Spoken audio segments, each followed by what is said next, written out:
Detroit is presented by Bell Tire.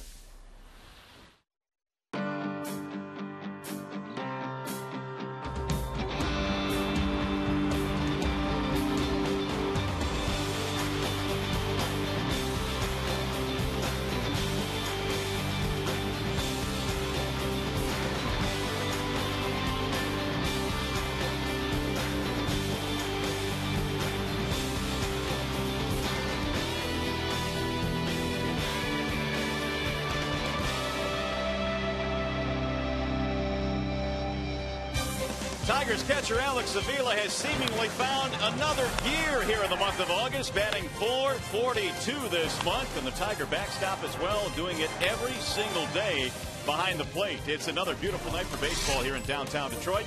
Welcome to Game 3 featuring the Twins and your Detroit Tigers. Hi again, everyone. Welcome to Tigers Baseball. Mario and Pemba, glad to have you with us for the series finale here. Ron Allen joins us in a moment. You know, Justin Verlander was awesome last night, no doubt about that. But the Tigers' offense has been pretty special as well in this series. They banged out 26 hits in the first 2 games of the set. And when you look up and down the Tigers' lineup, you now find 4 guys within the top 15 in hitting.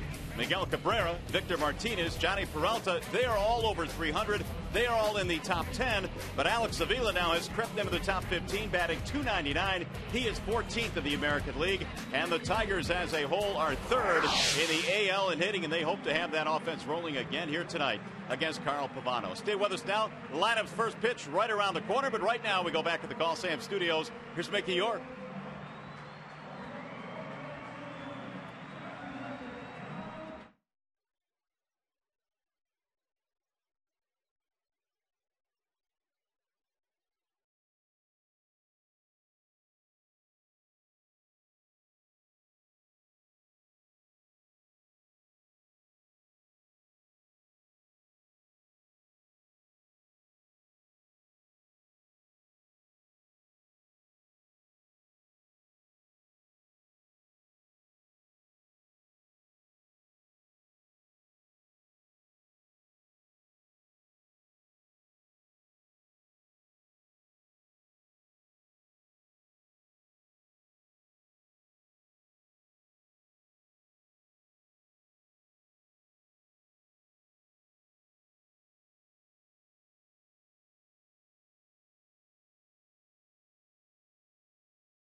Back here at Comerica Park in downtown Detroit. Gorgeous evening for baseball. Once again, the Tigers and the Minnesota Twins doing battle here in the final game of the series. Starting lineup for the Twins tonight is presented by the Metro Detroit Chevy dealers. And for Minnesota, once again, Ben Revere leads off in center field, followed by Trevor Plouffe and Joe Mauer. Justin Morneau at first base. Jason Kubel in right field.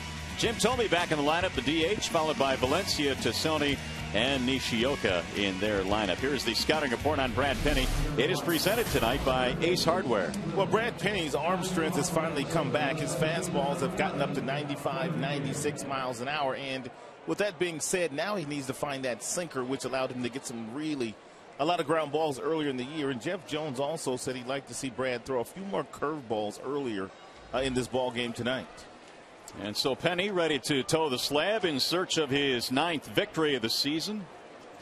And he will face Ben Revere to lead things off. Revere, Plouffe, and Mauer here in the first for Minnesota. Pretty good series for Revere, playing for Denard Span, who is still out. Span has not played in this series. 4 for 9 for Ben Revere. And here is the first pitch of the ball game tonight. It's up high, 1 ball and no strikes on Revere. Our game time temperature tonight is 81 degrees. Lights are on here at the ballpark on a gorgeous night. Here's the 1-0 pitch. That's in there for a strike as Phil Cuzzy goes up with the right hand. Brad told me a couple of starts ago that he is finally healthy this year for the first time in the last couple of years. And he also recognized the fact that fastball at 96 is kind of straight, and he wants to try to find the cutter or the sinker here tonight. There's a cutter. Yeah, sliding inside at 94, and the count goes to 2-1. That's a pitch that he pretty much added midway through this season, that cutter. Yeah, but how about 94 with that pitch though? Pretty good. That dog will hunt up here. Here's the 2-1 pitch. Soft ground ball to the shortstop, Peralta on the backhand. Rivera's out 6-3, 1 gone. By the way, if the Tigers combine for 3 or more home runs in this game, bring a copy of the box score to a participating Arby's location tomorrow, and you will get yourself a free small order of curly fries. 1 out, and here is Trevor Plouffe. He is playing second base. 3rd time in the series he has started, batting .207, and he has scored a couple of times in the series.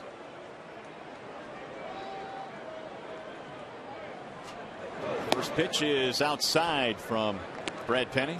Plouffe hasn't had a great series, but he's popped up a couple of times deep in the outfield. Just missed from hitting a couple of home runs in this series. He's got some pop in his bat. He's homered 5 times. He does indeed, and that's one thing they've pointed to, especially his numbers in the minor leagues. That's fouled back out of play. Look out, buddy. That missed you by, I don't know, a couple of feet. About 5 feet. Yeah. You still have those cat-like reflexes, though. 1 ball, 1 strike. Ron Gardenhire has just 2 righties in the lineup tonight. Plouffe is one of them. And a ball inside, 2-1. Kind of surprising because right-handers do much better against Brad than left-handers do. Left-handers are hitting .339 this year against Penny. Left-handers only at .250. Now the 2-1 pitch. That's popped up right side of the infield. Santiago calling everybody off. And there are 2 gone. Let's take a look at the Tigers defensively. It's presented by Beaumont Health System. Dirks is in center field. You may remember last night Jackson was trying to score on a ball that was hitting the infield, and he had to slide over the bat. And he told me his left hip is really sore today, so getting the night off, at least at the beginning of this game. Andy Dirks has done a fine job in his rookie campaign. And a fine fill-in for Austin Jackson. Here is Joe Mauer. I'd like to be a fly on the wall there with that conversation with Papa Grande. Papa Grande and anybody would be a fun conversation to be part of. He's a piece of work. He's Mauer, a good teammate. He is that. Mauer 2 out of 8 in the series. And he takes a ball. 1 ball, 1 strike. Mauer has admitted that he still does not feel 100%, nor does he expect to feel as normally as he has in past seasons until next year.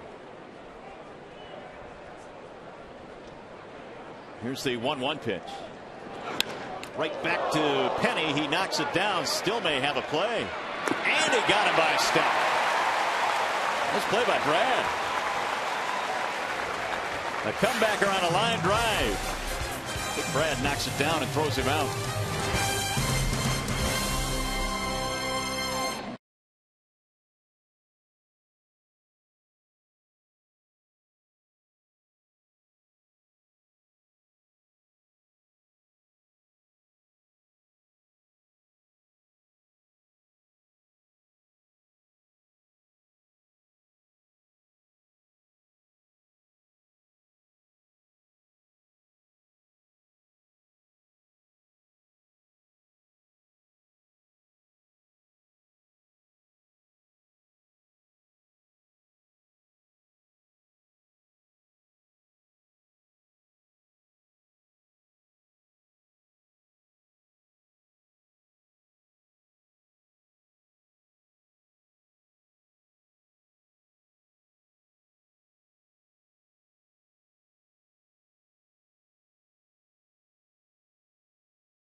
The leadoff slot tonight for the Tigers. We check out their starting lineup presented by Big Boy. Dirks and then Bosch and Delman Young.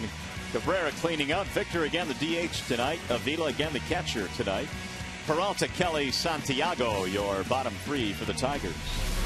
The Bernstein Advantage brings you the scouting report on Carl Pavano. Get the Bernstein Advantage. We go to bat for you. He's only walked 31 batters this year in over 160 innings. But with that control, that means you're going to give up a lot of hits.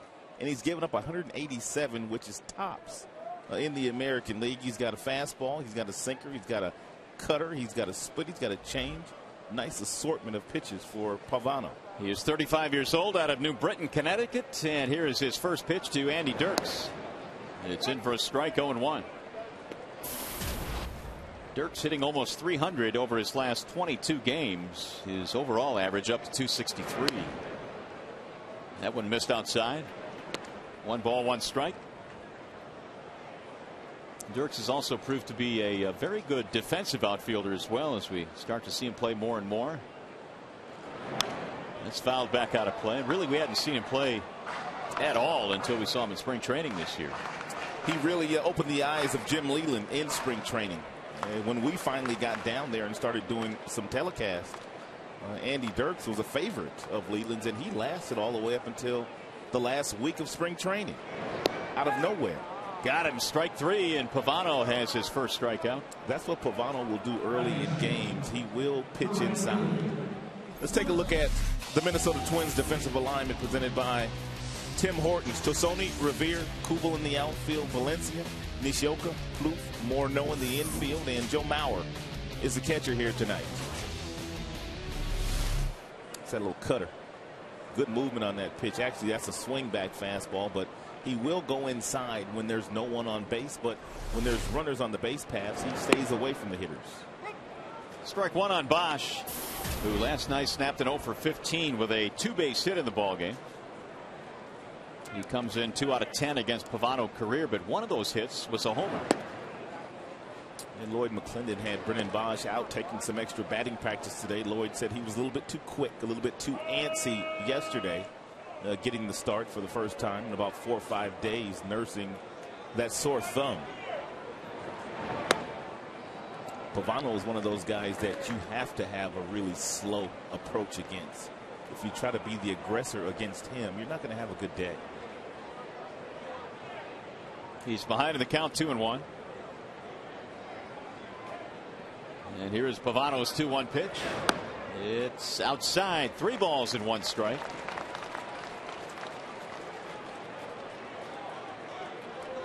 Delmon Young waiting on deck with his .271 batting average.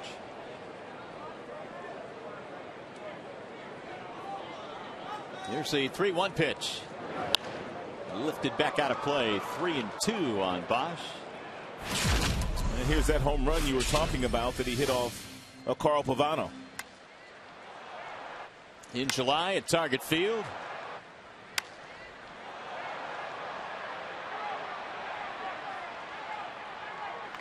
One of the 16 home runs that Bosch has hit this year for Detroit.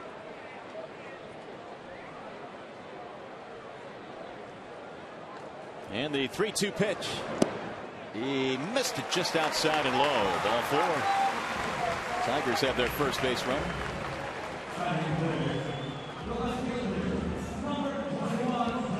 He's going to bring up Delmon Young.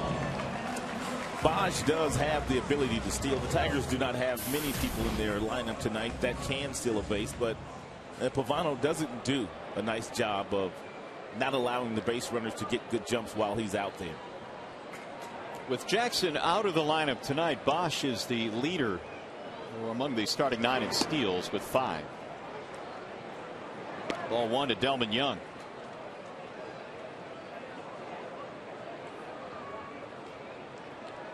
Delmon in the series 4 for 9. He's hit safely in his last 3. Homered in his first Tigers at bat 2 nights ago. And it's fouled back out of play. 1 ball, 1 strike. Is there any advantage here for the pitcher or the batter when you change teams? I mean, I don't know how much he has faced Pavano in the past, but does Pavano have a good scouting report on Young, vice versa? Oh, no doubt. Pavano knows a lot about Delmon Young. I don't think Young's paid that much attention to Pavano, but Pavano knows that Delmon's a free swinger, and he's going to expand the strike zone here. He does, but Young does not chase. And he expanded the strike zone on the very first pitch to Delmon. Although Delmon doesn't swing as frequently as the first pitch as this year as he did when he first came in the league, he's still very aggressive early in counts.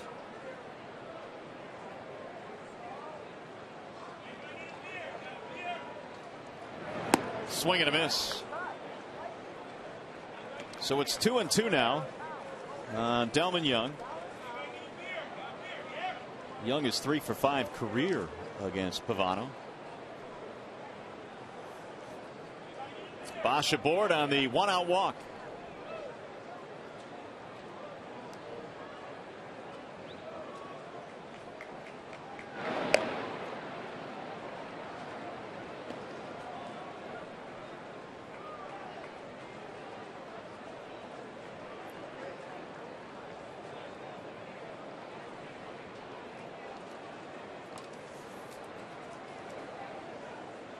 Healthy lead by Brennan.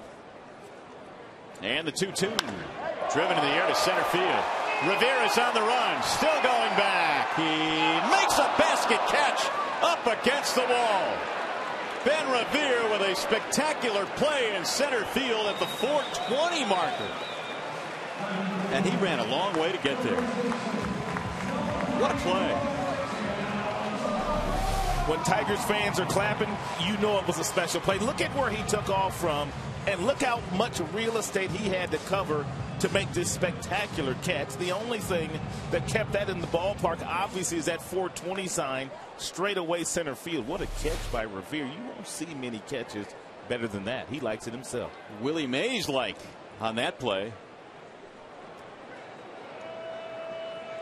2 gone. Delmon Young's got to be thinking, man. Welcome to Comerica Park. Exactly. Cabrera pops it up, shallow right. Plouffe is back out there, and he makes the play in front of Kubel. Their outfielders really haven't taken charge in this series. Inning over. Tigers strand a man.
Detroit is brought to you by Comerica Bank. Strength and stability since 1849. By Jeep brand, now celebrating 70 years of legendary heritage. And by Arby's, it's good mood food. Back here on a nice night here in downtown Detroit. Comerica Park, the scene as we go to the top of the second. And Minnesota, the Tigers are scoreless in this one. Justin Morneau will lead it off, then Jason Kubel and Jim Tomy. Three more lefties here facing Brad Penny, who threw just 11 pitches to get a 1-2-3 first inning.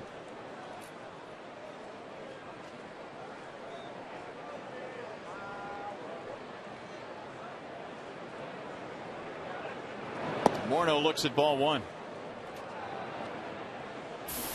2 for 8 in the series. Couple of RBIs for Justin Morneau, batting .223. Wrist problems this year landed him on the disabled list along with neck surgery. Had a herniated disc in his neck and they had to remove that fragment. There's a strike call, 1-1. And Morneau was saying, you know, most of the pain that was shooting down my shoulder and arm is gone, but there is still some numbness in a couple of his fingers, and that may take a while to come back. The 1-1. That one missed. 2 balls and 1 strike. I had back surgery, what, maybe 3 years ago, and I still have a little numbness in my lower leg. Takes a while sometimes for those nerves to regenerate, and sometimes they never regenerate, the doctor said. It's a scary thing. Here's the 2-1 pitch. Lifted in the air toward left. Delman Young. He plays a deep left field. Plays almost on a warning track. I'm going to ask him about that on Friday. 4 up, 4 down meanwhile against Penny. By the way, this game is available in high definition on Fox Sports Detroit HD, sponsored by Xfinity from Comcast. I pretty much know the answer. I mean, when you have a guy that likes to play deep, pretty much he is telling you that he feels more comfortable coming in than going back. Here is Kubel batting .298. 1 for 9 in the series. And Penny pumps in a fastball right at the knees for strike 1. Also something else with Delman, because you're battling the sun here at Comerica Park when games start. And the deeper you are, sometimes the better. You have a little bit more time. Look at his body. He's even to the side trying to get away from the sun. And left field here is the only outfield position that is really covered in the sunshine at this time of night, so the left fielder is the only one dealing with that. He's trying to angle his body in a fashion to where the sun's really not coming into play.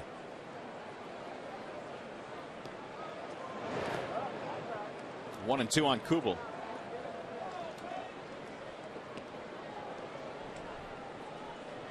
This is only the second time all year that Brad Penny has made 2 consecutive night starts. We joke and have joked all season long about how he seems to pitch on day games only. He's made a lot of day starts. It's just how the schedule has fallen. I think he's had 15. Yes, he has. Swing and a miss, and Kubel is out of there. First strikeout tonight for Brad. 2 outs.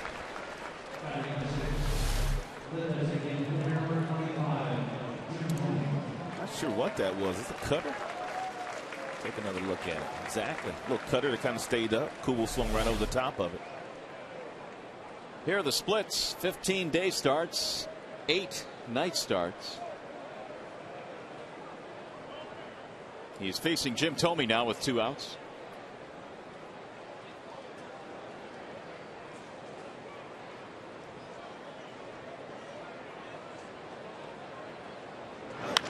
Tomy slams one toward left field. Young is on the move to the track, to the wall, and that ball is gone. Jim Tomy, 2 nights removed from hitting his 600th, has just hit number 601. That is his 3rd home run of the series, and all 3 home runs have gone the opposite way. If you weren't with us last night, I was telling a story about Tomy. He said that Frank Thomas told him, whatever you do when you get older and guys start to pound you inside, don't ever lose this stroke. Don't ever lose the inside-out stroke where you lead with the bat knob. You allow the bat head to lag over the heart of the plate. And when you've got that monster power like Tomy has, You can drive the ball out in that direction. How about Delman? Delman absolutely crushed his ball last half inning, and it gets run down at the 420 sign. And Tomy hit that ball, don't get me wrong, but not nearly as hard as Delman hit his. Valencia looks at a ball. So Tomy's on his way to 700 now. Although I'm not sure that'll happen. He said that the other day that he's not going to get there. No, that would take some doing. 1 ball, 1 strike. So Tomy now is chasing Sammy Sosa, who is next on the list at 609. Tomy at 601. Do you know that the only member of that 600 home run class that got there sooner than Tomy is Babe Ruth? Really? He's the only one that got there quicker than Jim. Did not know that. Fly ball, right center field. Bosch coming on. It's going to end the inning. Valencia is out, but Tomy hits number 601 and gives the Twins a 1-0 lead.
Weekly, we go into the vault for telecast footage from 1982 when the Tigers were beginning to mold themselves into a contender. The episode includes a recent interview with former play-by-play man Larry Adderley and a conversation with Ted Giannoulis, the famous chicken, who made an appearance that season at Tiger Stadium. Tigers Weekly 1982 time capsule, Friday at 6 p.m. here on Fox Sports Detroit. Some great old footage as well from old Tiger Stadium. A couple of years after that, they won the World Series. They did indeed. The magical year of '84. Victor Martinez showing bunt. Who's going to run for you? Good question. 321 average for Victor. The 0-1. Little chopper hit slowly toward Nishioka. Martinez is out, 1 away.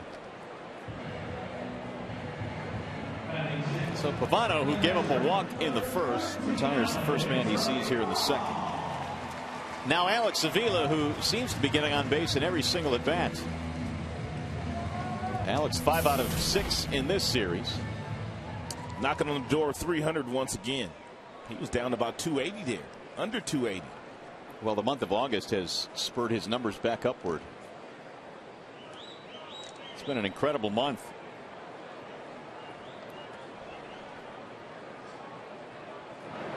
Isn't this the time of year when guys start to wear down? Yes, it is, but not Alex. There's those numbers of July and now August. Not the dog days of August for Alex.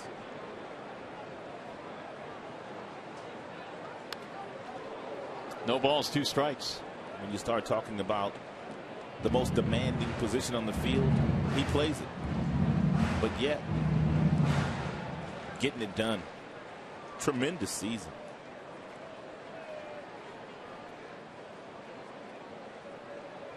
Avila's hit 13 home runs. He's hit safely in 12 of his last 13 games. And Pavano has him set up 0-2. That's lifted back out of play. For whatever reason, Pavano has done his best work in the American League Central. And since the beginning of 2009, he has 22 victories. There's only one pitcher that has more victories than him in that span. You guessed it. Justin Verlander. Not surprising, huh? Also not surprising that Minnesota would pick him up from the Indians. He won 17 last year for the Twins. 1-2. He was a free agent after last year, and they signed him to a 2-year deal.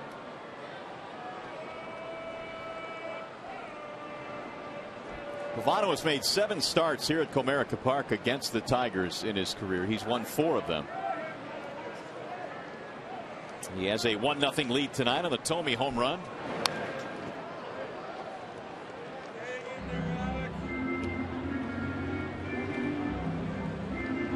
Here are those career numbers here at Comerica Park. ERA is over 4, though.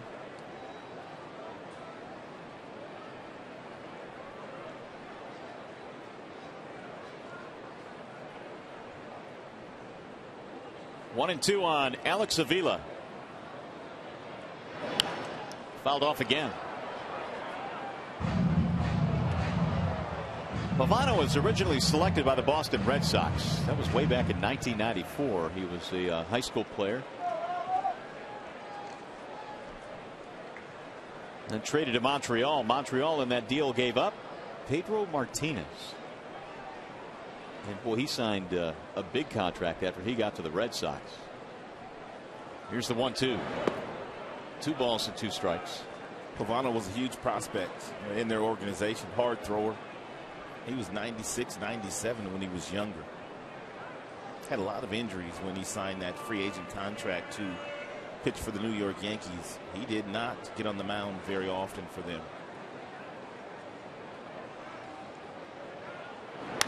Ground ball right side, base hit for Avila. What a great at bat.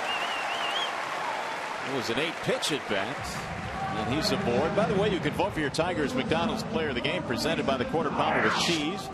Using your cell phone, text Tigers followed by a space in the player's uniform number to 37338, or you can vote online at foxsportsdetroit.com. He threw everything up there but the kitchen sink at the youngster Avila. He's seen the ball real well right now. Here's Johnny Peralta. A couple of hits in the ball game last night, and he looks at ball 1. Jim Leland was having some fun during batting practice today with Alex's dad, who was down watching BP today, and Jim was joking, "Where you been? The whole month of July, we didn't see you." And now all of a sudden we got him straight again. He's swinging the bat well, and here you are. Get out of here, he told him. I can vouch for Al. We've seen him plenty all season long. So you don't talk to the assistant general manager like that. They were having some fun. Al's got to be just ecstatic over the year his son has had, an all-star this season. Meanwhile, it's 2-0 on Peralta. It's fouled away, 2-1. Best part of my day, obviously, broadcasting these big league games for a really good team. But second to that, coming to the ballpark, hanging out around the cage. You hear a lot of stuff. You see a lot of stuff. Some of it I can tell you, but most of it I can't. Just not repeatable, is it? It's not repeatable, but it's a lot of fun down there, though. 2-1. Swing and a miss. 2 balls, 2 strikes on Johnny.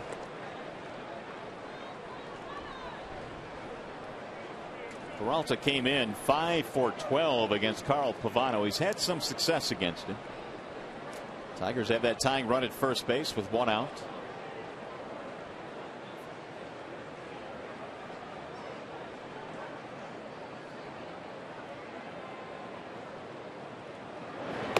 Got him, strike 3. Breaking ball inside part of the plate.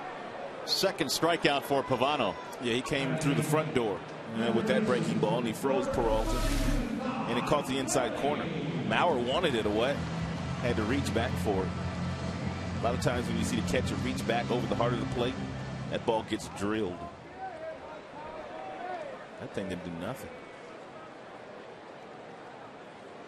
Here's Don Kelly.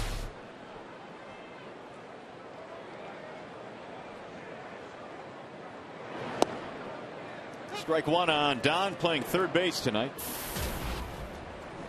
3 out of 4 with a home run against Pavano. And so he gets another opportunity here this evening. I guess that third base position has become a position of conversation lately. Here's the 0-1. High fly ball, shallow left. Tomy is under it, and that will end the inning. It certainly has become a big conversation. We'll talk about it in a bit.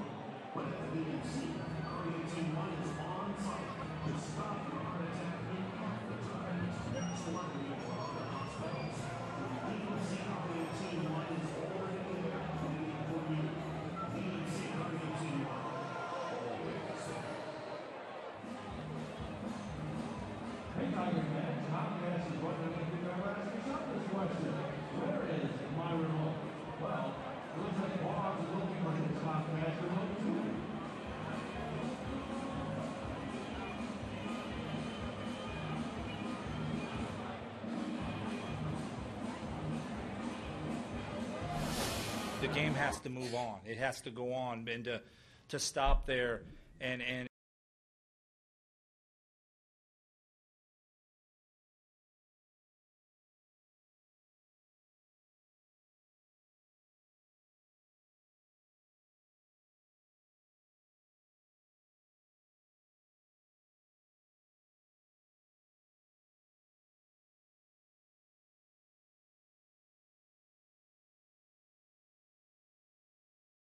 it has to go on, and to stop there and cherish that moment. You know, you have a visiting in the visiting park, they give you a standing ovation. Is really cool, you know, and you know, throughout the years there's been a little bit of heckling here, you know, through the years, and for good. I mean, it's all for the good, but to watch them stand up and cheer was very, very special.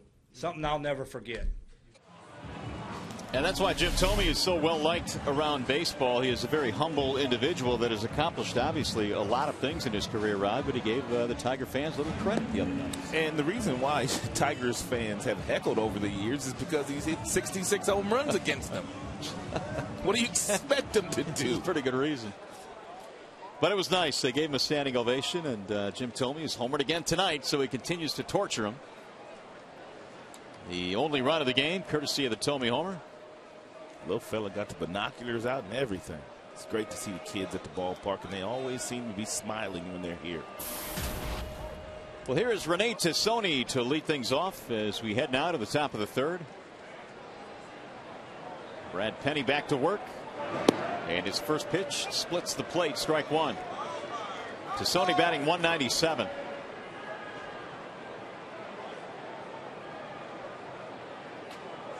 Oh for 3 in the series. Breaking ball chopped to short. Peralta throws him out, 1 away. Brad has an outstanding breaking ball, and Jeff Jones has encouraged him into throwing that pitch a little bit more often. Get yourself some easy outs early in counts.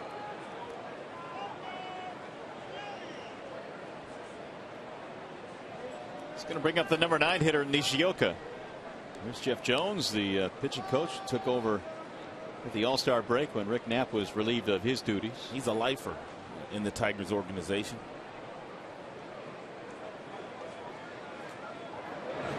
Nishioka looks at a strike. Another 95-mile-an-hour fastball, and that one placed on the outer black. Nishioka has not picked up a hit in the series yet, 0 for 7.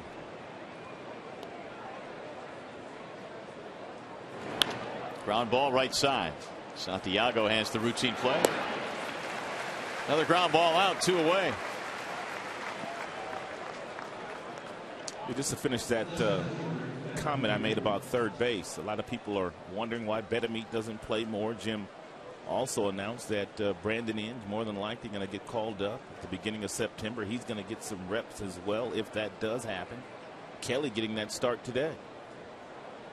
And he was specifically asked about Betamete today, and he said that he just feels that Wilson is a much better player when he's not in there every single day. There's ball 1 to Ben Revere. So he's picked his spots with Wilson, but Betamete certainly has taken advantage of his chances. Oh, no doubt. When he does get an opportunity, he hits. Revere is 0 for 1 with a ground out. Breaking ball is a dandy. 1-1. Well, with Delman Young being traded here to Detroit, seemingly you would think that it might open up some playing time next year for this young man, Revere, who I think has impressed. He made a whale of a catch against Young earlier in this game. He's got a lot of speed. A lot like Denard Span a few years ago when they had a very crowded outfield with Young and Carlos Gomez and Kubel. And they ended up moving Gomez, which opened the door for Denard Span. Denard earlier this year battling concussion symptoms. He has not played in this series. He was scheduled to start in game 1, but they scratched him out of the lineup, and he hadn't played since. 1-2 on Revere. And they are certainly missing Denard Span. Look at those numbers against Tigers pitching.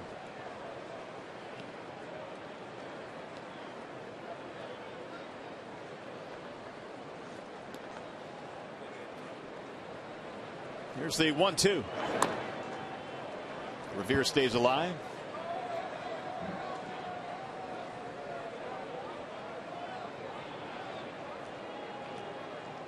Jim Tomey's home run has given the Twins the lead. That came back in the second.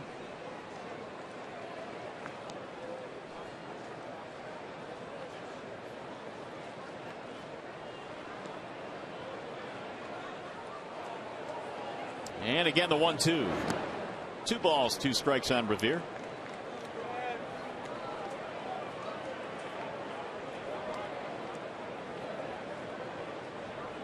Tigers, after this series is completed, will have the Cleveland Indians coming to town after an off day tomorrow. Tigers have another one of those long stretches after tomorrow's off day. Outside, 3 balls, 2 strikes. Cleveland Indians and the Chicago White Sox played 14 innings last night. Saw that. And remember, Cleveland played 14 innings against the Tigers just last week as well. So they're pitching. They might not be at full strength when they arrive here on Friday. They don't have a day off. They play on Thursday too. Here's a 3-2 offering. Walked it. 2 out base on balls for Revere. That'll be the first walk for Brad Penny tonight. Well, Jim might have to help Brad Penny out by possibly calling a pitch out and giving Avila a chance to throw.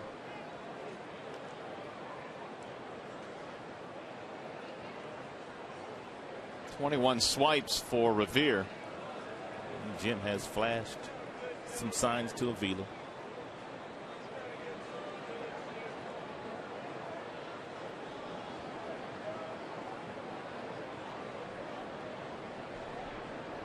Trevor Plouffe, the batter, he popped up his first time up.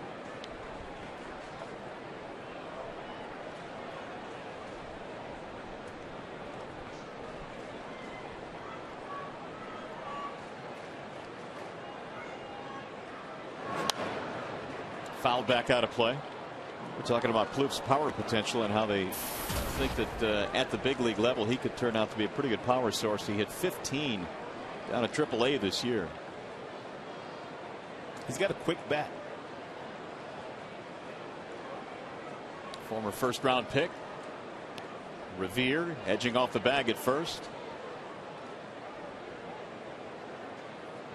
Breaking ball, line to left. It's a base hit.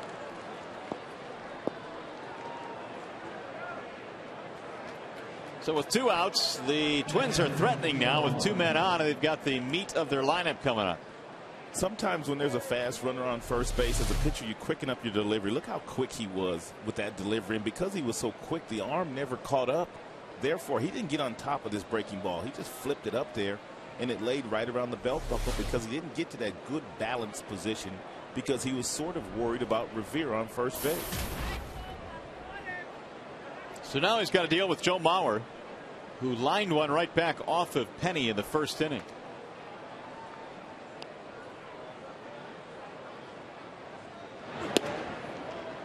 Strike one on Mauer on the inside part of the plate. He takes the first pitch just about every single plate appearance. There are times when he will try to ambush you with that first pitch, but by and large, he is not in a hurry when he's stepping in that batter's box. Which I guess is a sign of a guy that's not afraid to hit behind in the count. Nope, not at all. He's got that patented inside-out stroke. He'll drive the ball the opposite way with the best left-handers in the game. And really, that's all he wants to do. The Tigers have had success this year against Mauer because they've gotten him a roll over to the second baseman and the first baseman on occasion by throwing him slow breaking balls. Here's the 1-1. 2 balls and 1 strike. There you go. And that's pretty much why he's a perennial 300 hitter, although not there this year. Not afraid to hit the ball the other way.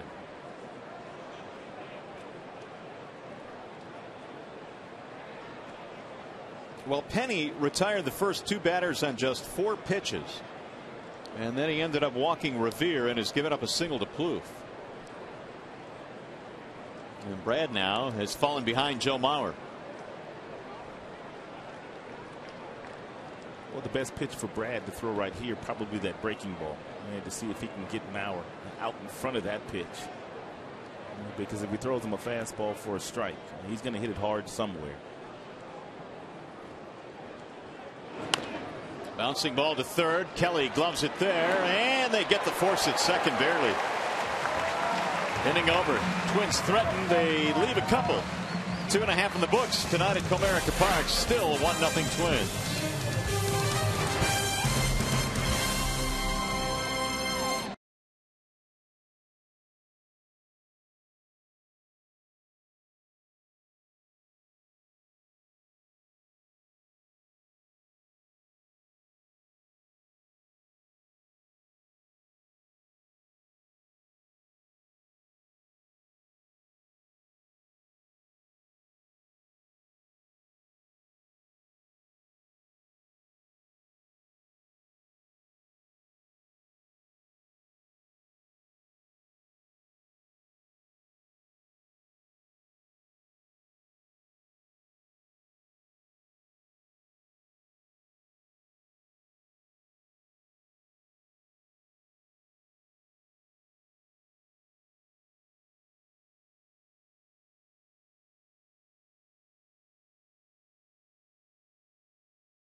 For Ramon Santiago, it started in Baltimore when he homered to left field, and it kind of continued here when he got his next start here at Comerica Park. He homered in last night's game, and then later he doubled off the base of the wall in left field. So he's found that little power stroke here last couple of days. And it'll be Santiago to lead things off here in the bottom of the third. Santiago, Dirks, and Bosch against Pavano. High and away, 1 ball and no strikes on Ramon. The Minnesota Twins, they know that bunting is part of Santiago's game, therefore crowding him on the corners in the infield.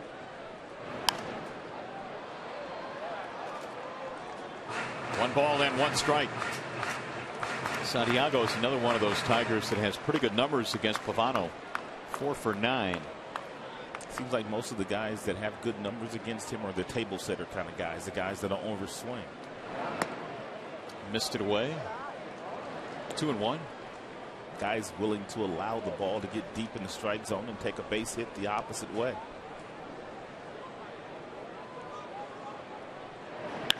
Ramon hits one back up the middle into center. As you were saying, he has given up 190 hits this year. The only other pitcher in the major leagues that have given up more hits than him, and you're going to be surprised by this name, is Chris Carpenter. What? Really? Chris Carpenter of the St. Louis Cardinals had given up 192 hits coming into play today. Pavano's second with 190 now. I am surprised with Carpenter. Here's Dirks. And he struck out back in the first. He is 0 for 1.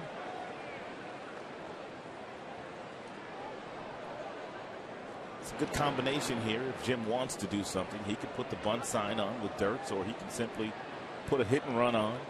Gene Lamont going through some signs. They don't have a lot of speed at their disposal in this lineup.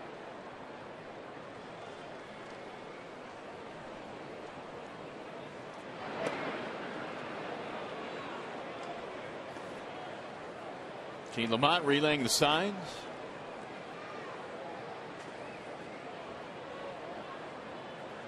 Dirks had that 4-hit game against the Orioles on Friday, establishing a career high. He pops this one up in the air to shallow left. Tomy charging. And the runner retreats, 1 gone.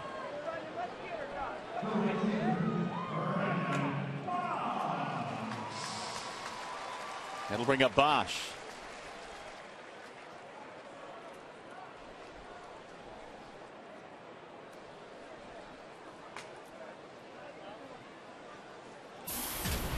Brennan had a base on balls back in the first inning. Batting .283.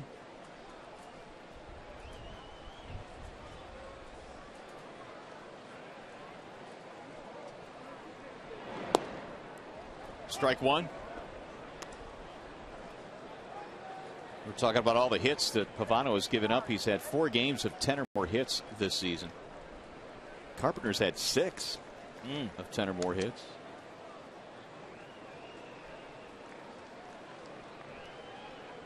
He wants a ground ball here from Bosch with 1 on, 1 out. The 0-1. Rolled foul, first base side, 0-2. Jim Tomey's homer made it 1-0 Minnesota. That happened in the second inning, and that has held up so far.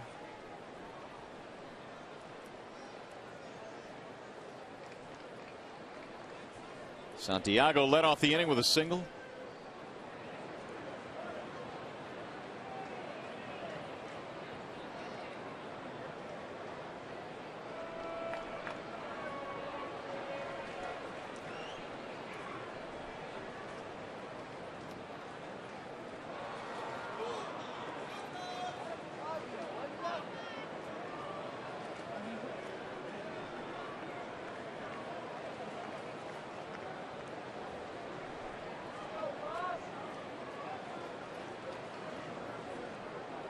Mauer flashing the signals, and the 0-2 outside, 1 ball, 2 strikes.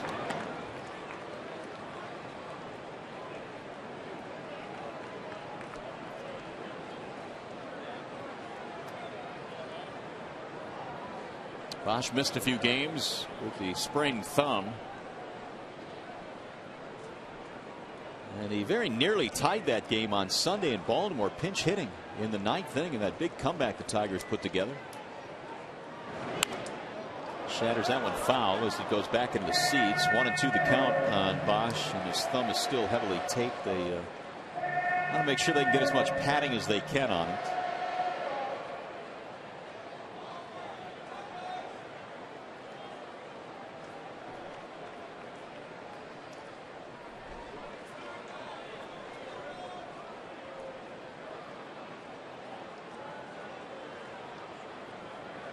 Santiago, big lead. He'll draw a throw. It's been 20 stolen bases against Pavano this year, and when he has been on the mound, including 8 steals in his last 4 starts. So opposing teams have been running at will against him.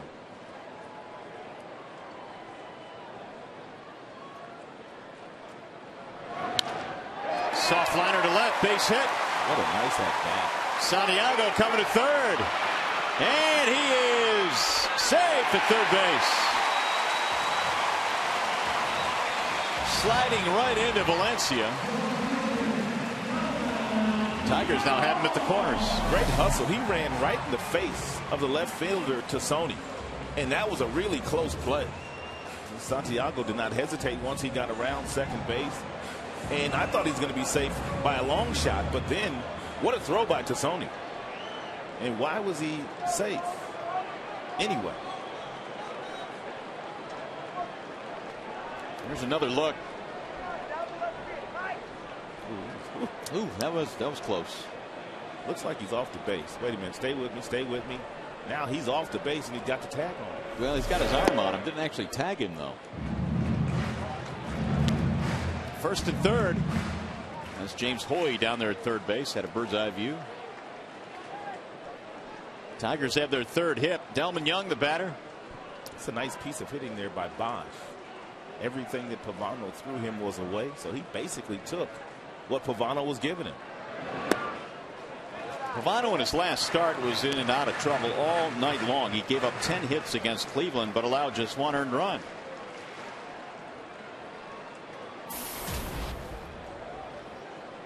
I think he locked up with Masterson. They had a really nice pitching duel. By the way, the Tigers last night 5 for 11 with men in scoring position. Drill to center field again. Rivera's on the run, and he'll make a diving catch to rob Delmon Young yet again. What a play by Rivera. The Tigers score the run on the sac fly, but Delmon can't believe it. All he could do is laugh. And Gardenhire, all he could do is laugh too. How about that catch? Oh, he's made 2 spectacular catches here. You won't see finer plays than these 2 that he's made already today. Delmon Young should be 2 for 2 with a couple of doubles and 3 RBIs. Maybe 4 RBIs.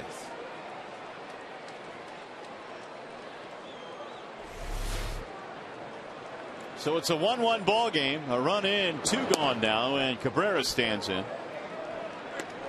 Another spectacular play by Ben Revere.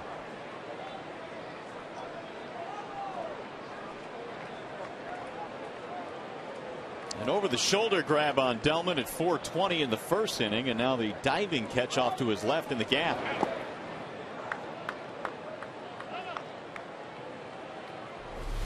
He's off at the crack of the bat. He takes a direct route. He leaves his feet.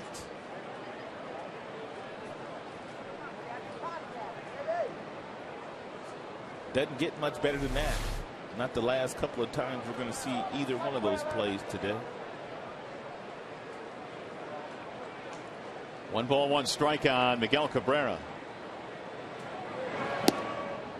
There's a strike called on the outer edge, 1-2. Miguel popped up to the second baseman his first time up. Tigers have tied it up on the sac fly by Delmon Young. Let's see what Miguel does here with his front foot with 2 strikes. A lot of times against guys that don't throw very hard, Miguel doesn't pick that front foot up. He just lifts the heel up and then relies on the bat speed and the quickness he has in his hand to do the job for him.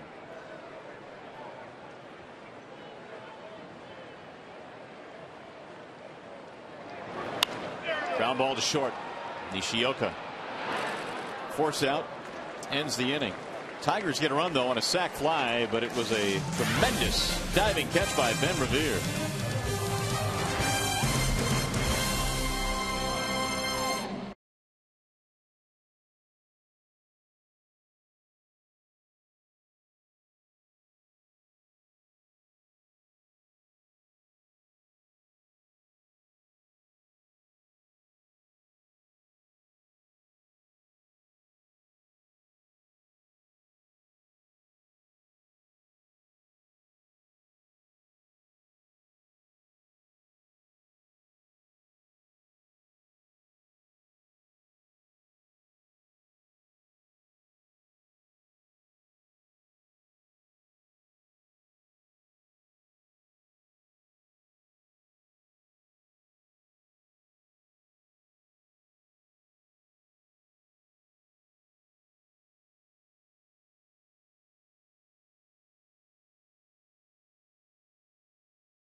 AT&T and by your neighborhood Spartan stores. For locations, check out turntospartan.com. Remember that field, Rod? You played on there once. I sure do remember that field.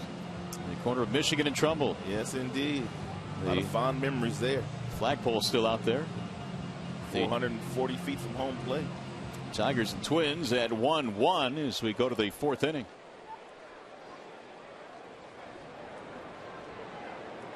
And for the Twins, it'll be Justin Morneau to lead it off. Morneau, then Kubel, then Tomy. Tigers have evened this one up. 1 run, 3 hits for Detroit. Twins 1 run, 2 hits. Neither team with an error. Morneau flied to left field his first time up, 0 for 1.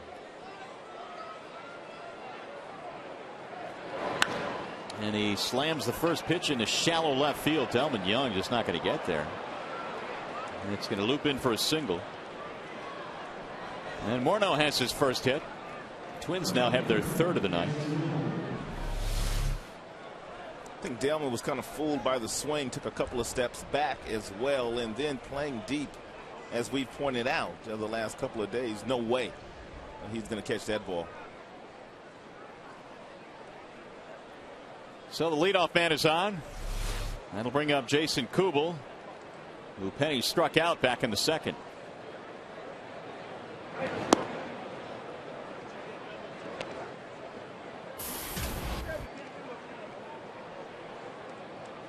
.297 this year for Kubel, who himself spent some time on the DL with a sprained foot.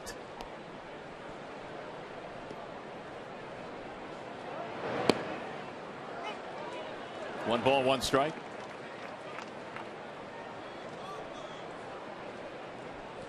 Twins are still without Michael Kadire, who I don't know, but he may end up on the DL. He's still not getting any better with that sprained neck. He has missed 6 straight games now. Here's the 1-1. 2 balls and 1 strike. So if it's not this guy, it's that guy. If it's not that guy, it's the other guy. Somebody's always out. They've had a very difficult year as far as all the injuries they've had to try to play through. And it's shown up in their record.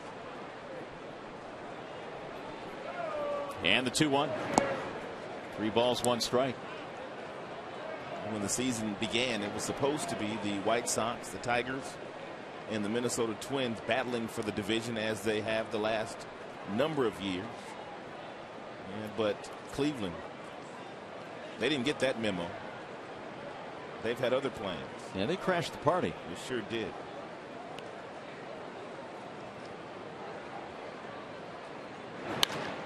Line drive caught by Peralta. Morneau gets back. Kubel hit it hard. Right at him. Had him played perfectly.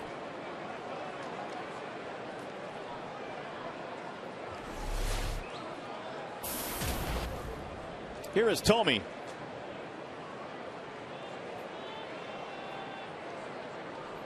And there's the shift they have on for Tomy.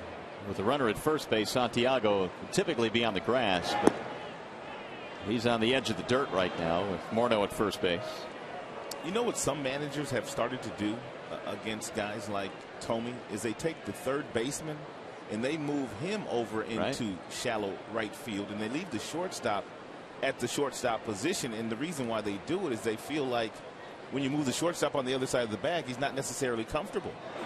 But if you put the third baseman out in the outfield where Santiago would be, it's not that big a deal.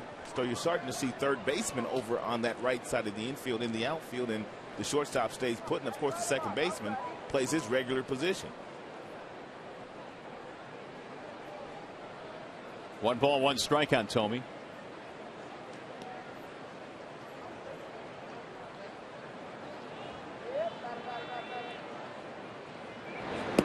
The bender misses outside.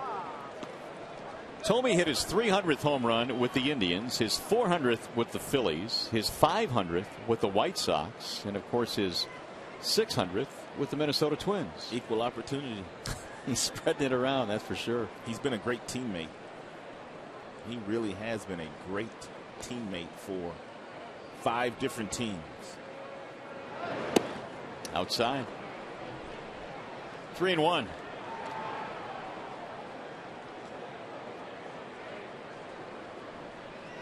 Danny Valencia waiting on deck.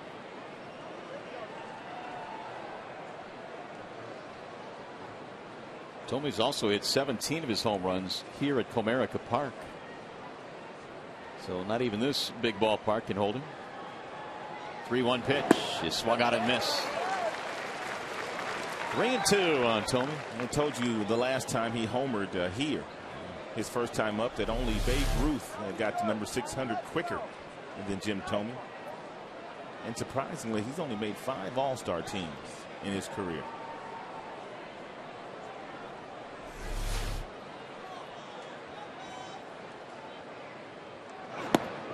And he'll take a walk. Second walk issued by Brad Penny tonight.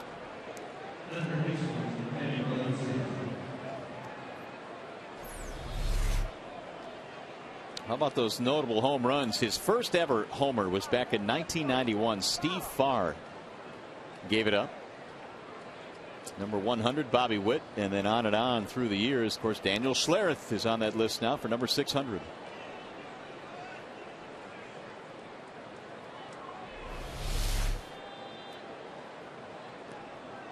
So a threat brewing now for Minnesota. Here's Valencia. Strike 1. It gets away from Avila, and the runner at second base, Morneau, will move up. Double play is still in order, but the sacrifice fly also will score a run here. Avila just couldn't find it. Hit him right in the glove. Yep, sure did. And then he couldn't be looking for, where did the thing go? It's a good heads up play by Morneau at second. Pass ball.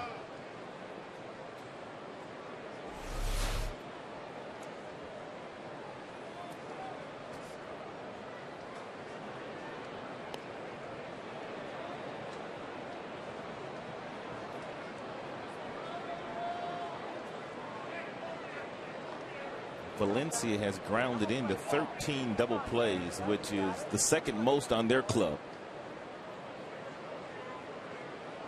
behind Michael Kadire.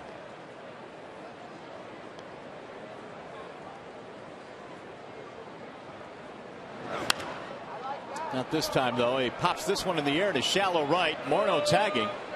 Bosch catching, and Morneau will hold. Not deep enough to score the run. 2 gone.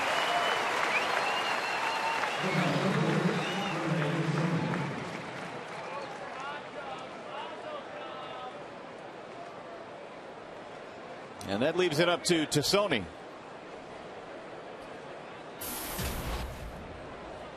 Who bounced out back in the 3rd inning, his first time up. 0 for 4 now in the series for Rene Tassoni, a native Canadian.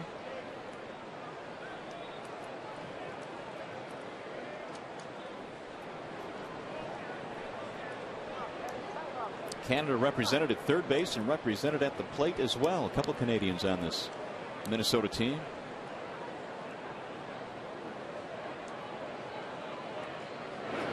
Ball one outside. Twins got a run in the second. Tigers tied it up in the bottom of the third. Final game in this series. Twins leave town off day tomorrow. Then the Indians come a calling.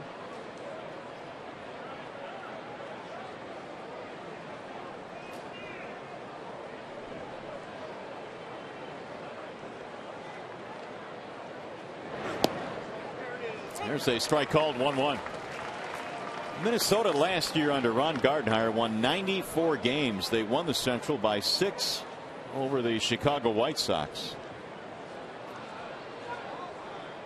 They won a lot of games at home last year, 53 and 28 their home record at Target Field. Many thought they would lose that home field advantage when the Metrodome went by the wayside. Wave and a miss, 1-2. And Gardenhire was the manager of the year last year in the American League after finishing second, I believe, at least 3 or 4 different times in the voting. Finally got it. They did that as well without Joe Nathan, who was out last year. Morneau out quite a bit. 1-2 on Tassoni.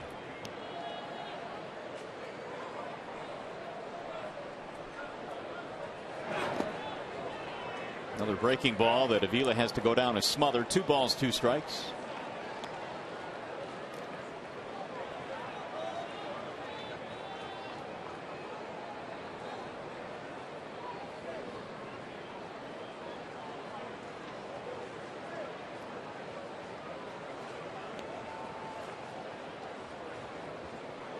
Cleveland tonight playing in Chicago again. They're underway at U.S. Cellular Field.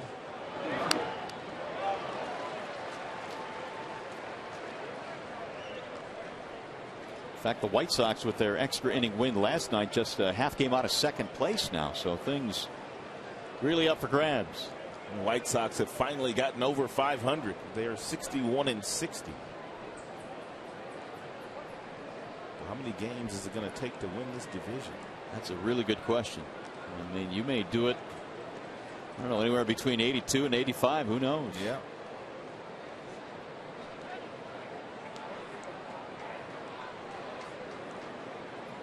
Doesn't matter how you get in, just get in. Anything could happen.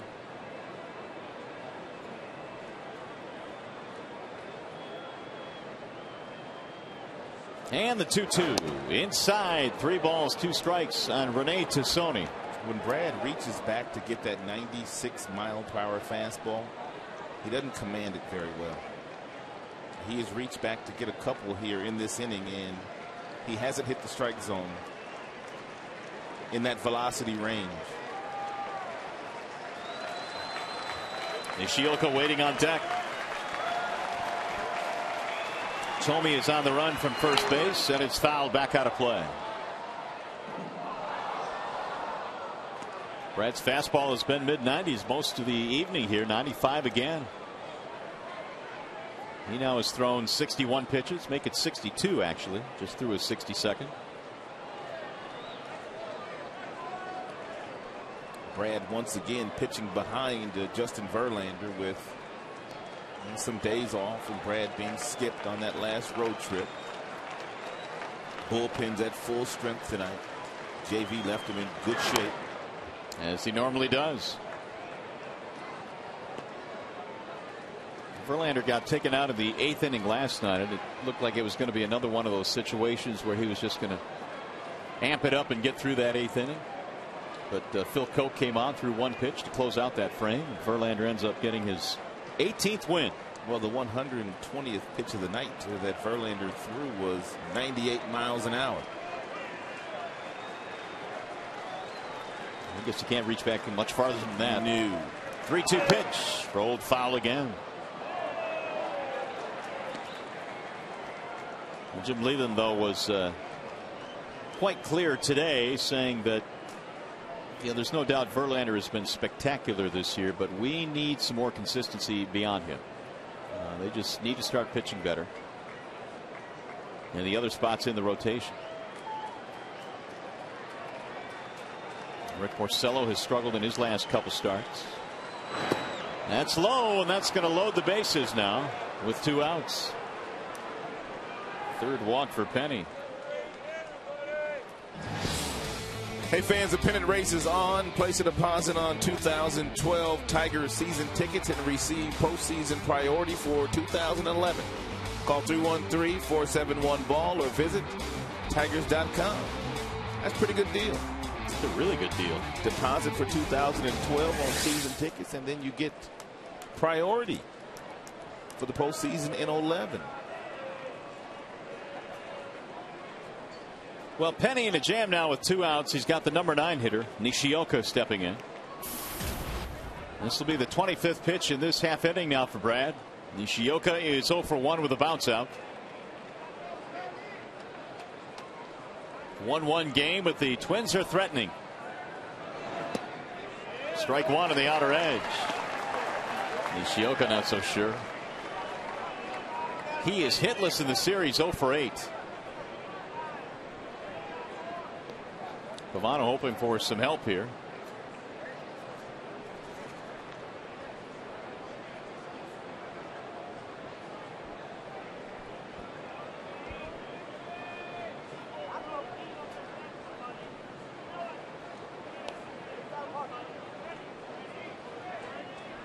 He shows bunt, jabs at it and misses it. 0-2. Wow.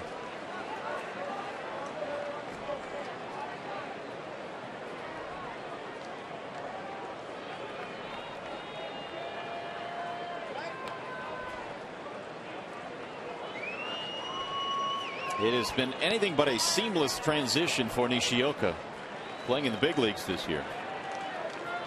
Former batting champ in Japan has found the transition to be a rather rocky one at this point. At times defensively as well.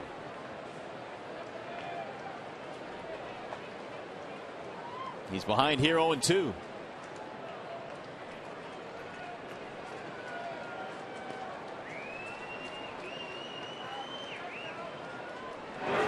Breaking ball missed. 1 ball and 2 strikes. It's probably been very difficult on him as well, the fact that he's not performing up to his capabilities. I mean, it's enough to come to a foreign country.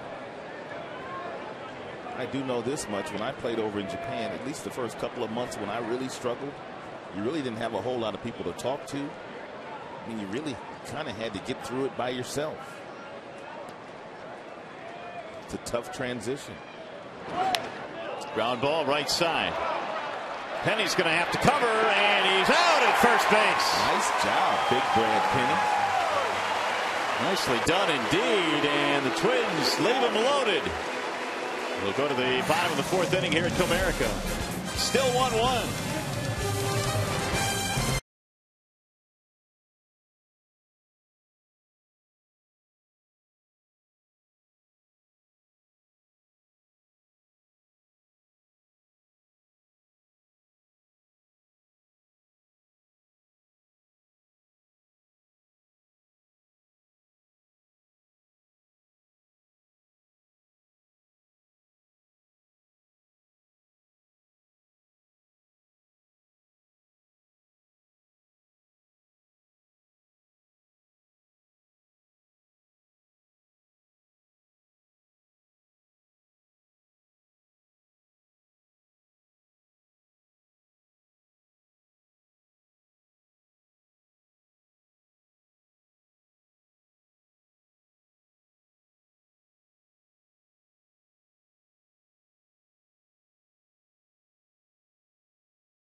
You're thinking your first baseman is going to go back to the bag here, but Cabrera ventures too far to his right, which means he can't get there, and then Brad Penny has to beat Nishioka to the bag. And a bang-bang play, and Nishioka just out by an eyelash. So it remains a 1-1 game, and the Tigers now in the 4th inning have Victor Martinez leading it off. Victor to be followed by Avila and then Johnny Peralta. Carl Pavano back to work. The 1-0 pitch. It's in there for a strike. A high strike. 1-1. Pavano gave up the sac fly to Delman Young in the 3rd. That tied the game. And the Tigers have picked up 3 hits against him. The 1-1 is fouled straight back.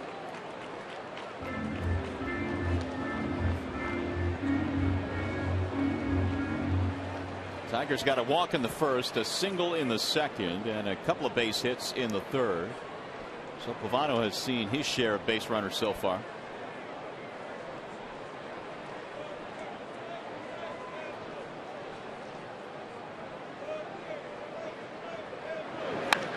Driven to right field on a line. That's a base hit. Well, in front of Jason Kubel and Victor Martinez with a leadoff single. Last couple of days, Victor Martinez has been working on exactly what he did there. And that's with the palm underneath when he makes contact. And that's what Lloyd's trying to get him to do. Take a look here. That bottom hand, excuse me, the top hand, when you make contact, you want it to be underneath. And that's how you kind of get under balls and you get the carry on your swing. That's what they've been doing the last couple of days.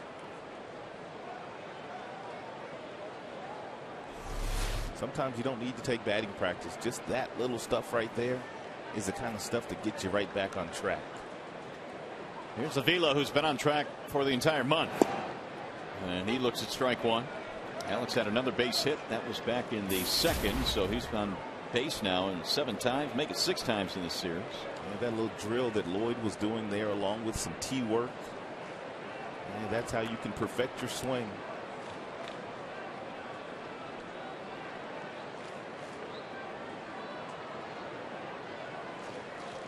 The 0-1.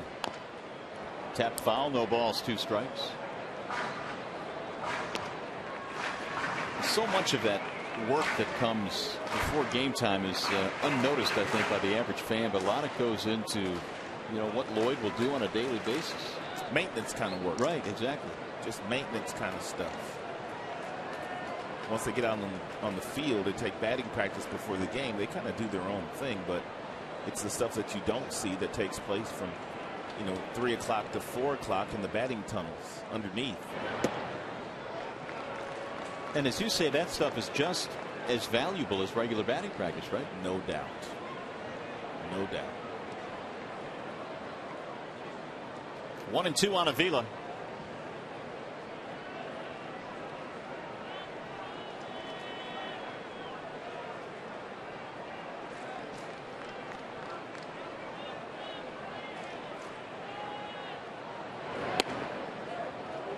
That's inside. 2 balls, 2 strikes.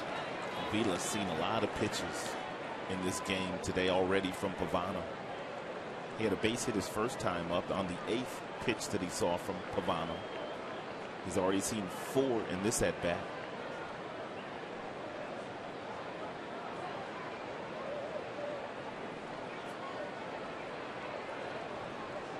.58 pitches for Pavano.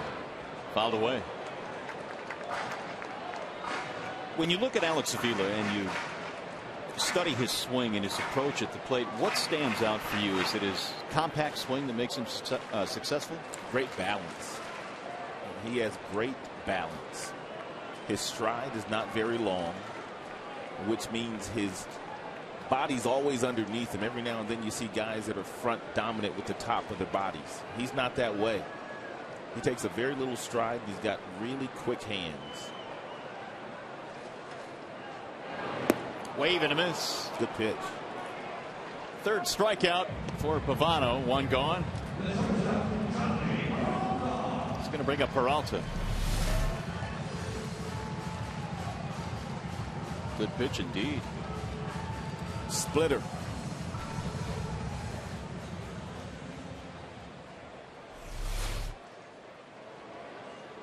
Johnny struck out back in the second. 1-1 game here in the fourth. Tigers and Twins wrapping up this series.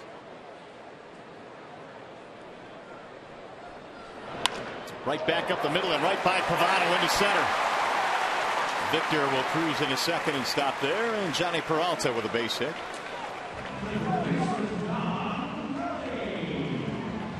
That is the fifth Tigers hit. And a chance now for Don Kelly.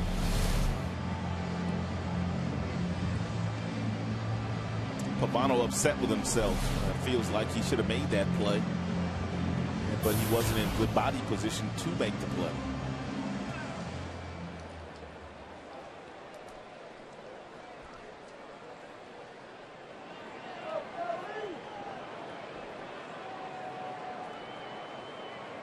Now Kelly, who flied out his first time up, stands in. On one hop to the shortstop, Nishioka to second one. Double pump relay, and that cost him the double play. Cliff couldn't get it out of the glove, apparently.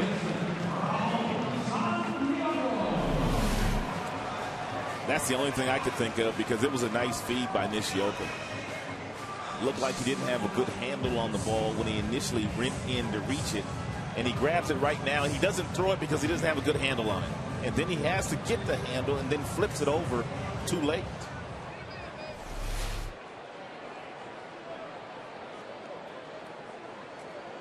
Inning is still alive now as you put runners at first and third for Santiago. A tailor-made double play ball is mishandled at second by Trevor Plouffe. Santiago singled and scored back in the third.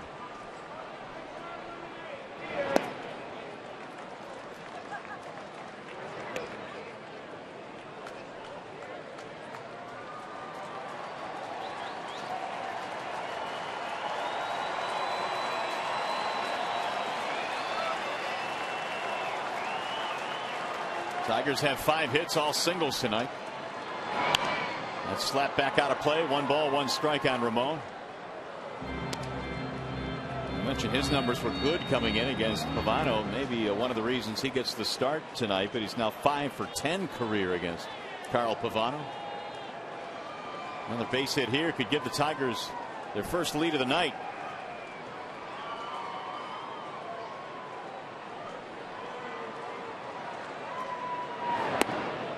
Strike called on the inside part of the plate. 1-2.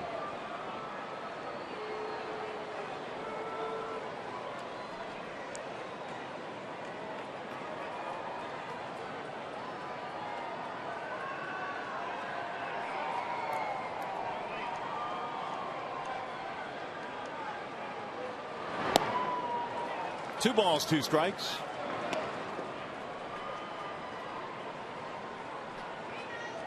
Pavano won 17 for the Twins last year, the most he had since 2004 when he won 18 games for the Florida Marlins.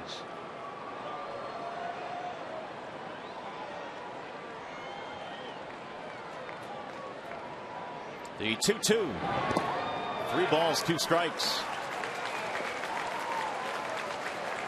So Kelly will get a head start at first base. Andy Dirks on deck.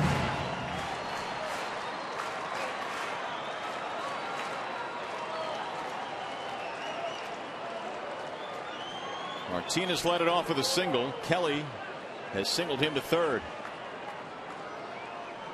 Or actually reaching in a fielder's choice, advancing him. That's line to right field and caught by Kugel.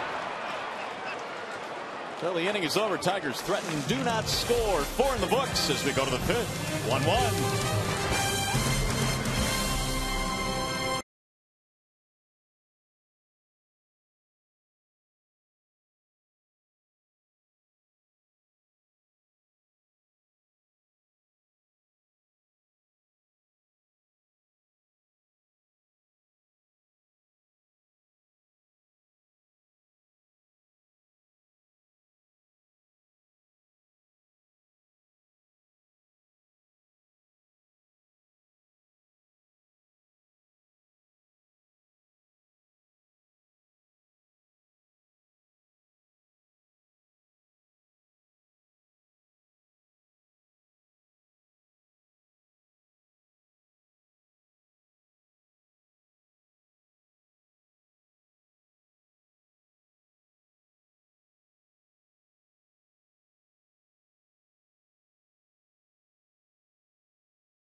The reason why the score is 1-1 is because Ben Revere in center field has made 2 spectacular catches, and he has robbed his former teammate Delman Young on both occasions. That was an absolute bullet over his head. He ran down, and then this diving catch, superior. 2 tremendous plays.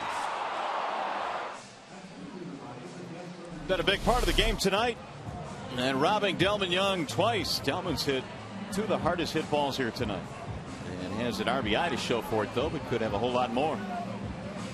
1-1 game as we go to the 5th inning. Delman has swung the bat very well the last couple of days.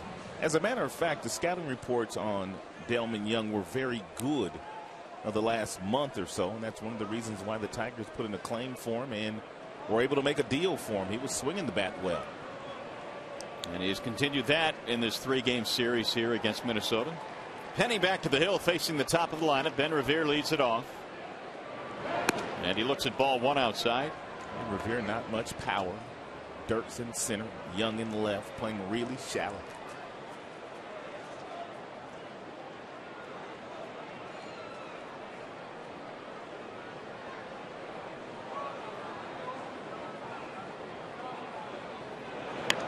He pops up a bunt, and it's run down by Penny.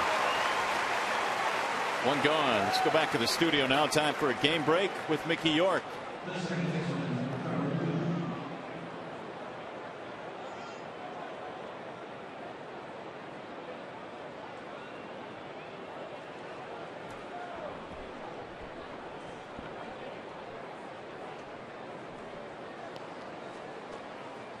Mickey, thank you. We'll keep our eyes certainly on that one as it progresses throughout the course of the night. Here, the Tigers and Twins are 1-1 in the 5th. Trevor Plouffe, the batter. Right at the knees, strike 1. 1 for 2 tonight for Plouffe, who spent 7 years in the minor leagues before he got his first major league opportunity last season. Made his debut with Minnesota. The 0-1 sails outside at 95. 1 ball, 1 strike. You said he was a former #1 draft choice, Plouffe, didn't you? Correct. So he had to spend a lot of time in the bushes before getting a chance to play in the big leagues. Yeah, 2004. So, typically when guys are drafted that high, it doesn't take that long, does it? High school kids stay in the minors a little bit longer than the college kids. He was a high school All-American. Yep. 2 balls, 1 strike.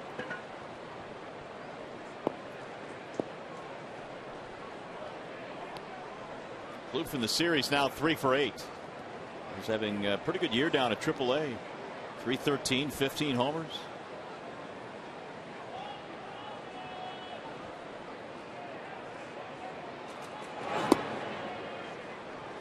Three and 1. I'm trying to figure out who hits like him. Somebody hits like him. Aaron Rowan. Yep. Nailed it. You took the words right out of my mouth. Nailed it. He's got that odd batting stance. Nailed it.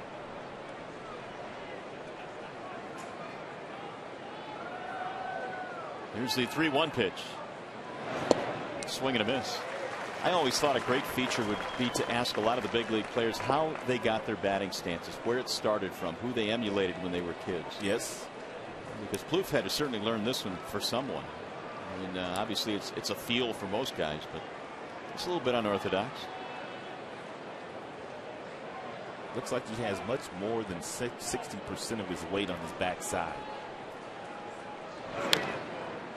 which is really where you want to be. You want that 60-40 distribution as far as your weight when you're standing in the batter's box. And it looks like he has more than 60% of that distribution on his backside.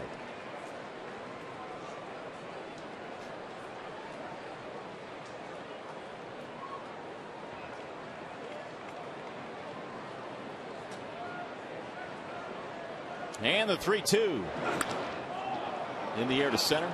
Dirks cruising under it, now cruising in. 2 outs. He's going to leave it up to Joe Mauer.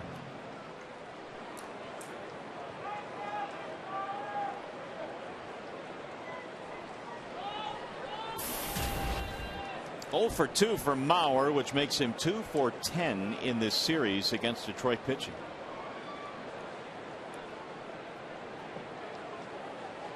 Because of all the injuries that Mauer has had to endure this year, and of course the offseason surgery, the first year of an 8-year deal has not been a very productive one for Mauer.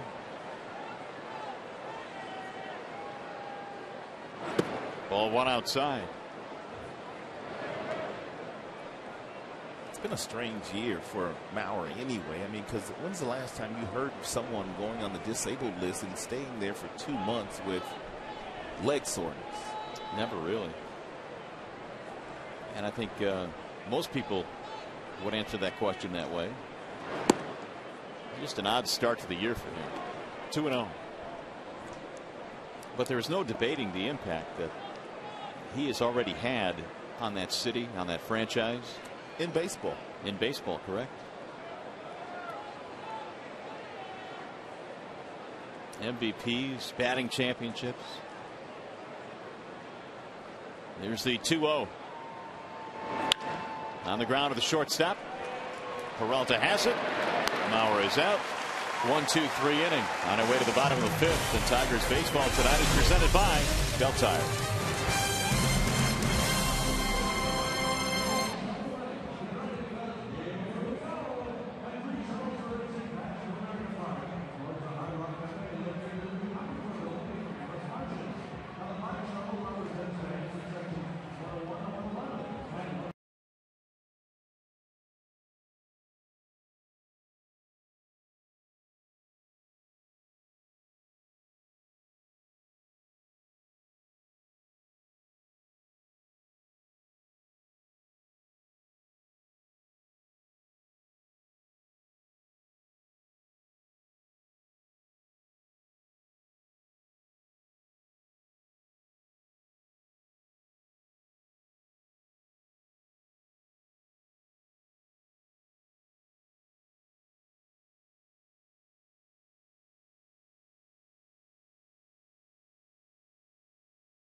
In Maglio's case, he's one of the guys it affects, so I wanted to have a conversation with him to see how he felt and to see how he'd be able to deal with it. And, you know, we're just kind of letting it ride for a couple of days to see how he's doing. And, you know, you just up front and you tell the truth, and that's the way it is. The thoughts of Jim Leland as the Tigers traded for Delman Young, and obviously that cut into the playing time of Maglio Ordonez. Andy Dirks hits a ground ball to short, Nishioka boots it. Throws in time, though. He recovered to get the out. Now, one thing we do know about Maglio Ordonez, he's been in a Tigers uniform since, I believe, 2005. He is a true professional, and he would do nothing to disrupt the camaraderie of the ball club. That's what Jim said as well. He said, you know, we had the conversation. He responded the way I expected him to respond, very professionally. It's all about winning games up here, and Tigers right now trying Delman Young in the outfield along with Bosch and Jackson. Here is Brennan. Single and a walk tonight.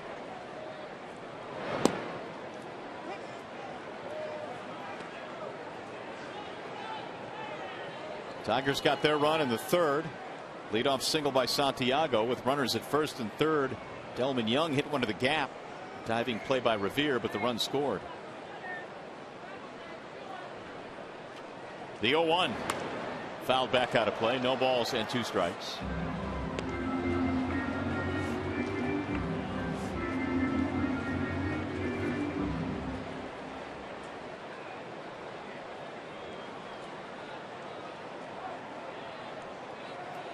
Pavano has yet to have a 1-2-3 inning in this game.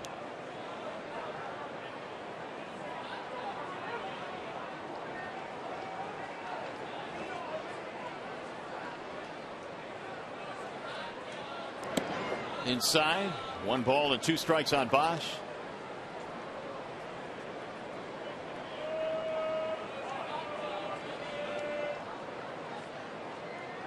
Pavano last year for Minnesota threw 7 complete games. He has a couple of them this year. In fact, only Roy Halladay threw more complete games last year than Carl. He misses outside. Very efficient most of the time. He does give up a lot of hits. But I also pointed out the fact that coming into play tonight, he had only walked 31 batters in over 160 innings. 221 innings of work last year. Tipped into the glove, and Bosch is out of there. 2 gone. 4 strikeouts for Pavano.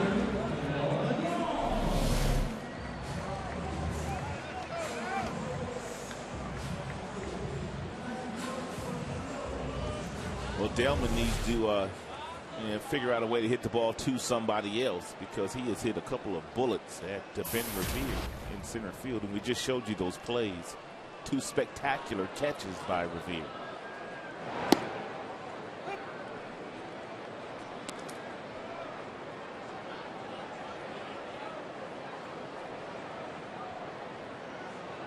Delman now 34 RBIs this year. He ropes one on 1 hop to Nishioka and almost knocked him over. And he is out. No, he's safe. Safe at first base. He initially signaled out. Did he bobble the ball or something? Must have. It looked like Tom Hallion called him out. Ball was hit hard right at Nishioka. Let's see. Yeah, I thought I saw him signal out first.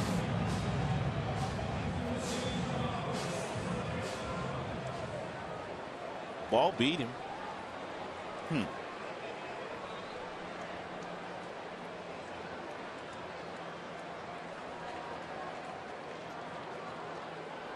So it's a 2-out base runner. It's an error on Nishioka. See, there's the out call. Yeah. Oh, he started it. Oh, he got me. Wow. He never really signaled out. There's a line drive right at Plouffe. He almost did, though.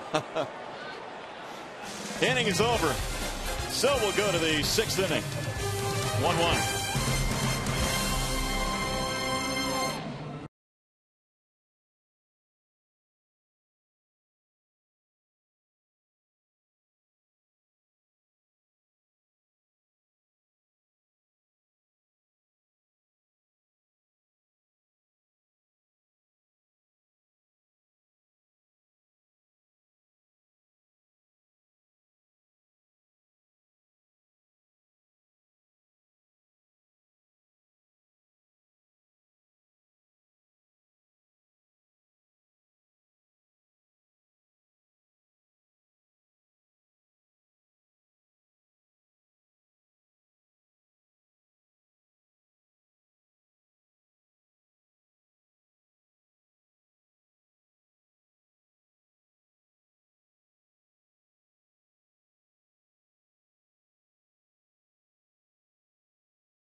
Most in the history of the game. In the history of the game? Well, there are a lot of candidates. Jim Tomy may be a candidate. Well, it's got to be somebody that played a long, long time. Absolutely. And swung real, real hard. Check on that as well. And they probably hit a lot of taters, too. Check. You're 3 for 3. Penny back to the hill as we go to the 6th inning.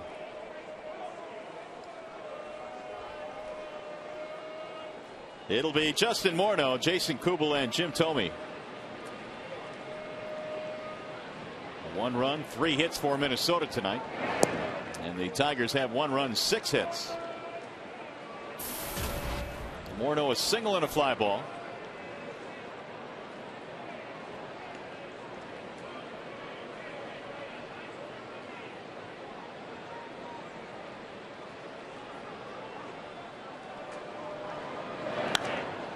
Popped up.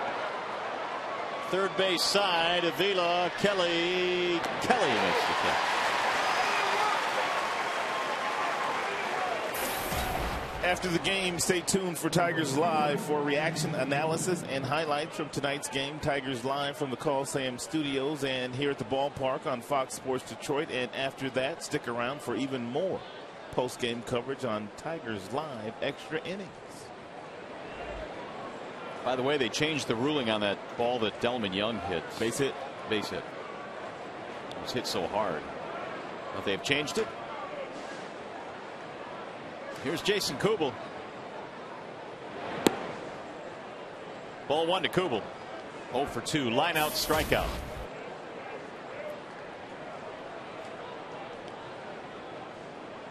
.296 average for Kubel.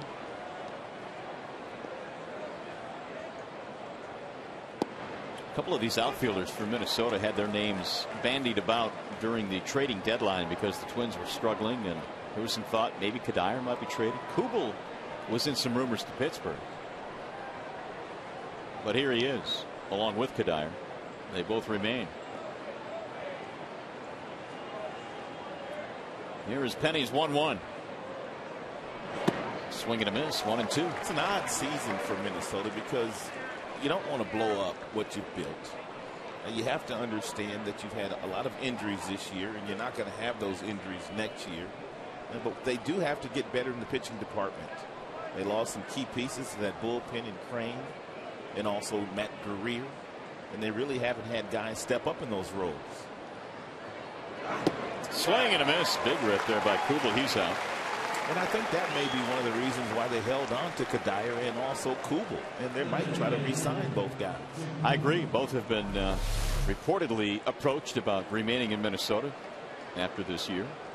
Brad's got some life on that fastball today. That's a four-seam fastball there. You could see it as he was releasing it across the seams. That was a really good look at the definition of a four-seam fastball. As high as 96 this evening for Brad Penny. Here's Jim Tomy. 1 strike on Tomy. Well, Brad feels good. It's good to see him healthy, strong.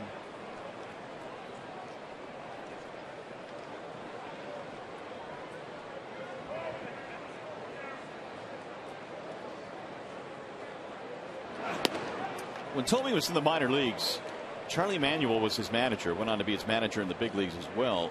But early in his career in the minors, Jim Tomy just couldn't relax at home plate. So Charlie Manuel told him to just use that little bat point that he does right there. And that seemingly has relaxed him. And that's something he learned from Charlie. And then he took off after that. Had some good minor league seasons, got to the big leagues and hit immediately. And boy, did he have some huge years in Cleveland. He, a couple of nights ago, after he hit his 600th home run, he had nothing but praise for his former manager and hitting coach, Charlie Manuel. Manuel, of course, now managing with the Philadelphia Phillies. The 1-2 is lifted foul.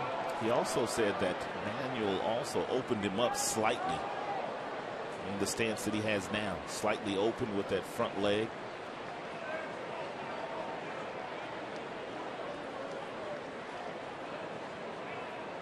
Well, I think it's great of Tomy to acknowledge the people that helped him along the way, especially early in his career. Emmanuel certainly was one of those individuals. See him slightly open right there. The 1-2. 2 balls, 2 strikes. Among the 8 with 600 home runs, Tomy is the first to hit 599 and 600 in consecutive plate appearances. Did that 2 nights ago, obviously. Both opposite field homers. Rolled foul.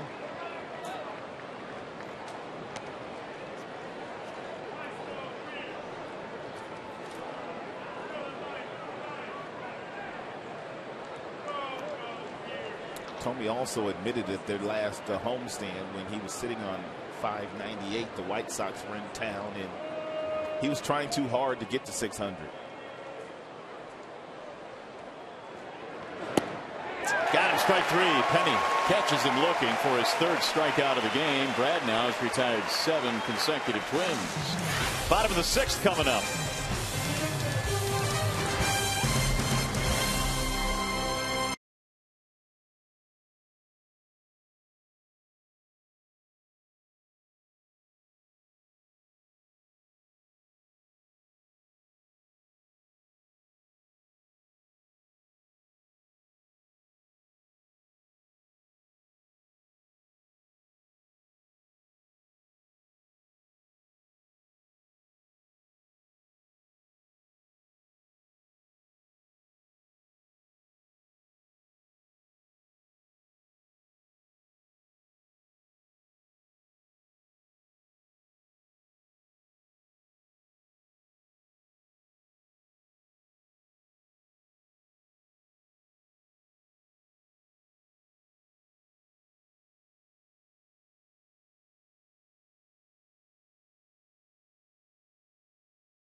Coors Light freeze can. Ben Revere in center field is the difference in this game. 2 spectacular catches, and that's the reason why the score is still tied at 1. Coors Light freeze can is always brought to you by your Frost Brewed Coors Light.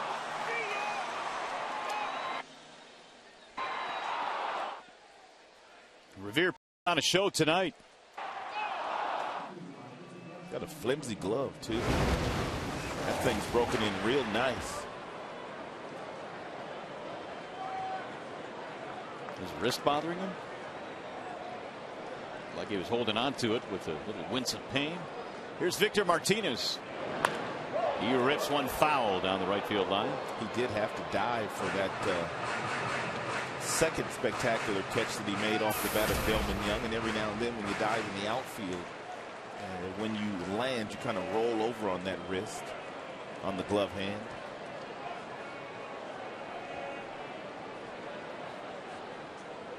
It's all wrapped up. Here's the 0-1. Victor takes outside. 1 ball, 1 strike on Martinez. Avila and then Peralta to follow here. The Tigers a run on 6 hits. The Twins a run on 3 hits. Minnesota pitching has not had a 1-2-3 inning in the last 13 frames in this series. Bouncing ball back up the middle. Still not going to get one. Base hit.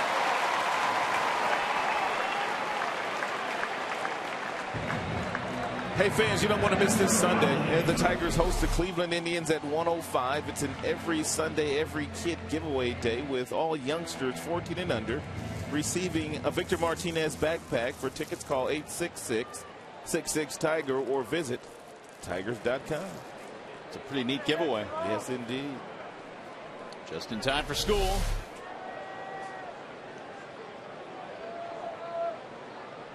Victor in the ball game, 2 singles.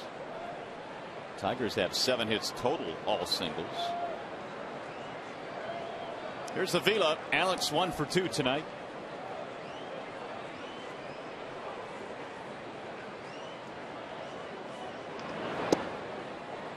It's in there, a strikeout and 1 on Avila.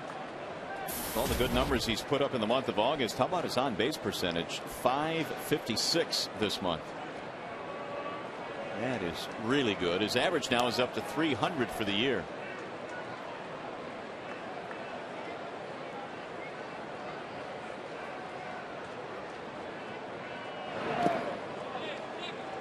One ball, 1 strike.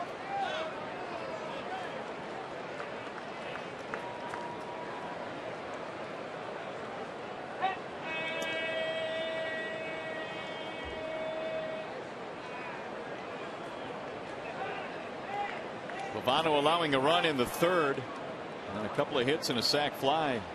He's been in and out of trouble all night long. They're playing behind Martinez, who's not running all that well these days. Just notice Belliard's the first base coach here tonight. Ground ball fielded by Morneau. Fires to second, 1. Relay coming. That's a double play. Good catch. I didn't notice that. That's Tom Brooks' normal spot. Yeah. Raffaline got his helmet on tonight. And this combination here, as sharply as this one was hit, it was going to be a tailor-made double play. Morneau able to start it and also finish it by getting back to the bag. Base is empty now. Here's Johnny Peralta.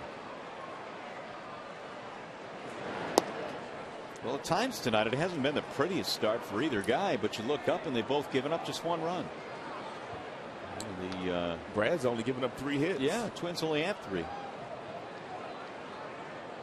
The 1-0 pitch. Grounded foul. As we pointed out at the beginning of this inning, Revere is the difference in the game.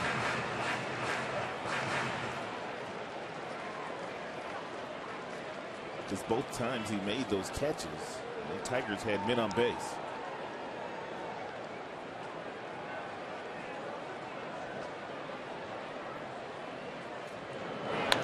Off the end of the bat.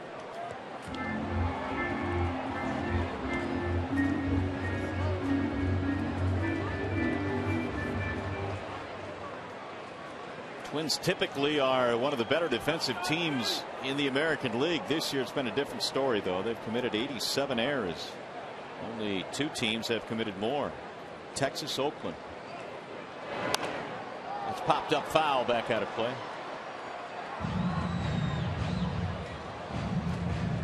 One ball, 2 strikes. The crowd here tonight is another good one. 34,135. It was a sellout last night. I didn't know that. It was. Verlander. There you go. Every time he pitches. 40,000 plus last night to watch Justin. 2-2.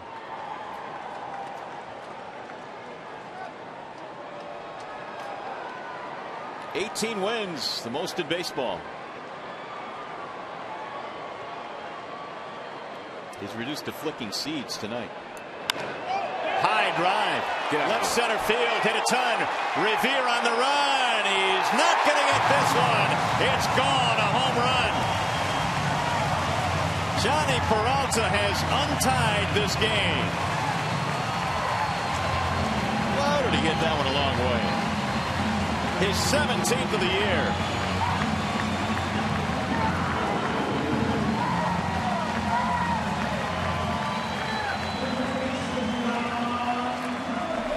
Johnny Peralta has absolutely crushed Minnesota Twins pitching. It's a breaking ball that it's not down. If that ball's down, it's simply a ground ball or a line drive. But the fact that it stayed up allowed Johnny to get underneath it and hit it into that Twins bullpen.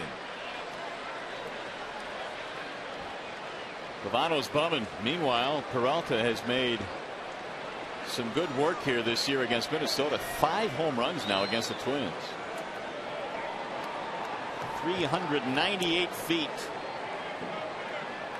As you see his numbers this year against Minnesota, awfully impressive. That makes it a 2-1 game. Tigers get their first run since the third.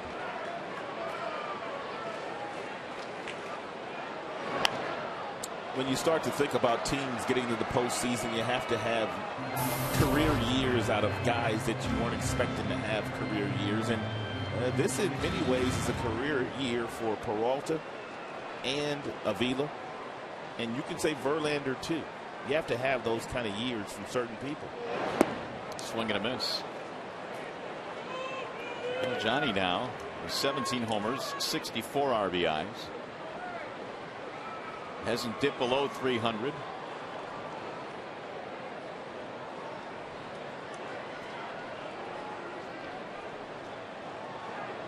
Here's the 1-2. In the air, shallow right field. Kloof, the second baseman, calling, and now he's called up by Kubel.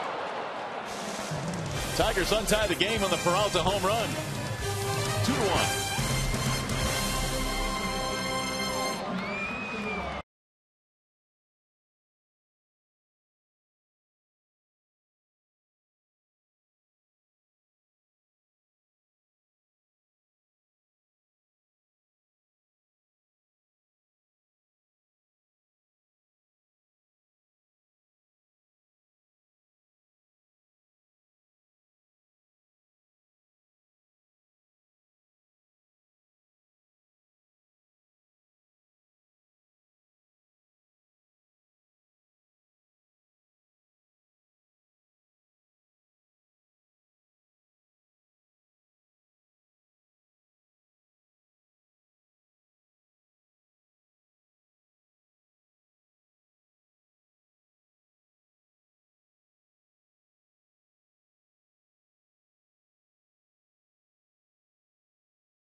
Strikeouts in Major League Baseball history.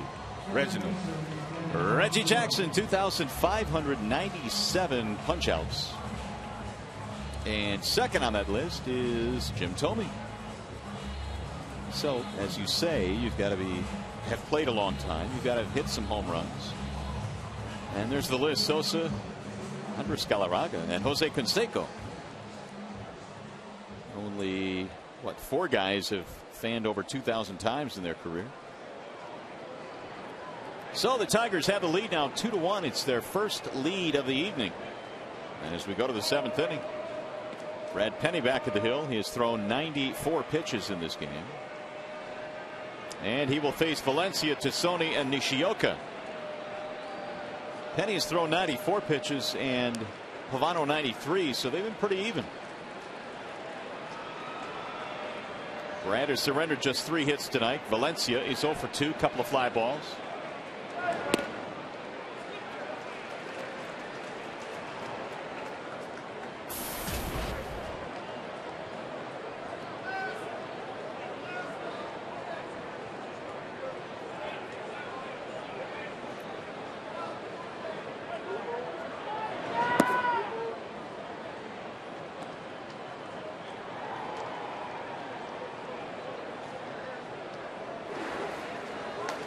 Perry and Belo teaming it up now in the Detroit bullpen.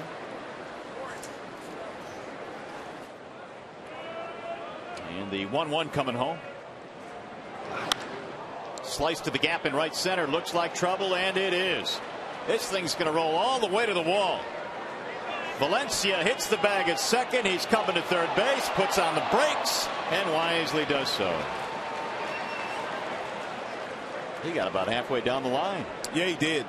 That is what Joe Vavra, their hitting coach, has been trying to get Valencia to do all season long. He does have some power in his bat, but the batting average way down from last year.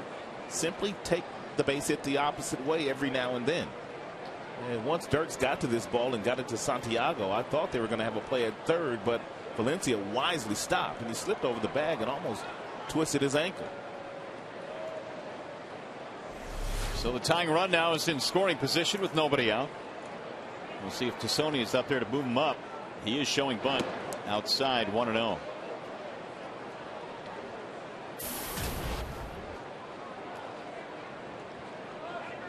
Walking a ground out tonight for Rene Tassoni.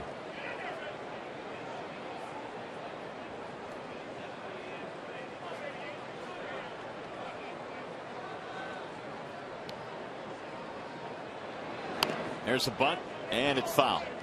1 ball, 1 strike. Only the 4th hit given up tonight by Brad Penny.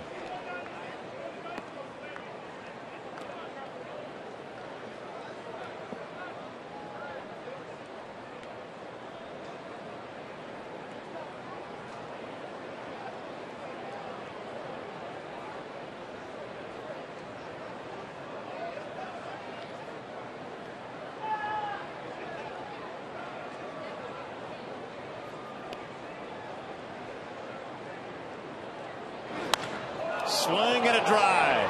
Way back into right field. Bosch turns on this one. Forget about it.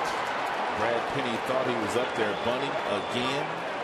And Ron Gardenhire gave him the green light, and he absolutely crushed that 1-1 fastball.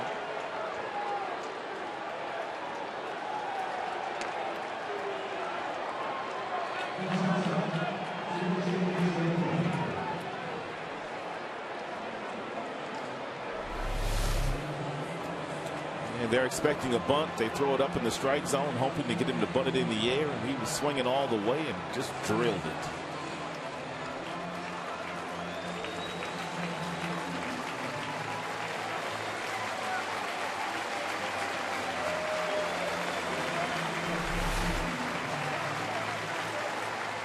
On his 100th pitch, Brad Penny departs. Pitching change. Wall side windows pitching change. We'll be back.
Three to 2 in favor of the Twins. Dwayne Belo comes out of the bullpen, replacing Brad Penny, and he will face Yoshi Nishioka.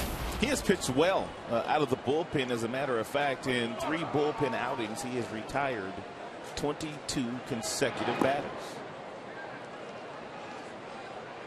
1 ball and 1 strike.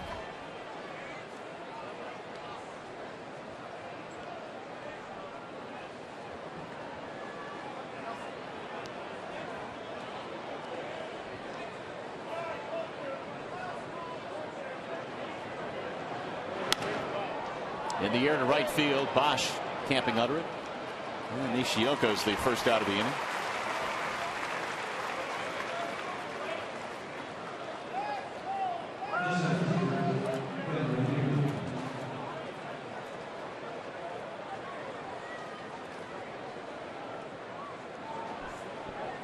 Belo has a fastball that will get anywhere from 89 to 92 miles an hour. He's got a nice little breaking ball. He complements those with a really good changeup. It's guys like Dwayne Belo that make it possible for the Tigers to trade a pitcher like Charlie Furbush.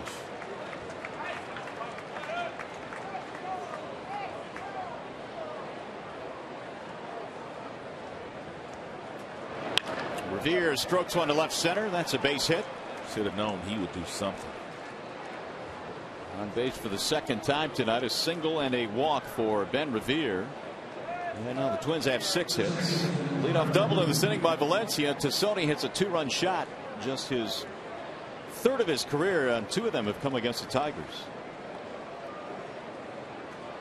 So he is the man of the hour at this point, at least, for the Twins. There's Trevor Plouffe.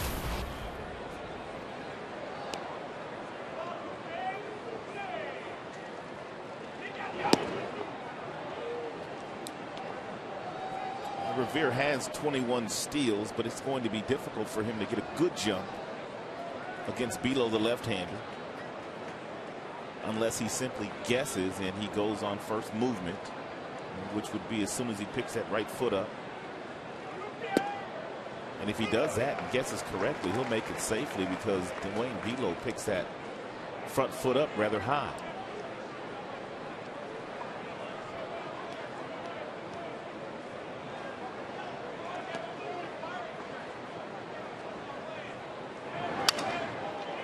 Off the end of the bat, the shallow left. Delman Young coming in. Sounded like a broken bat as well. 2 gone. And that's going to leave it up to Joe Bauer. A couple of home runs tonight for the Twins, accounting for their runs. A solo shot by Tomy in the 2nd, 2-run homer by Tassoni in the 7th, putting them back on top by a run after the Tigers had taken their first lead in the 6th inning.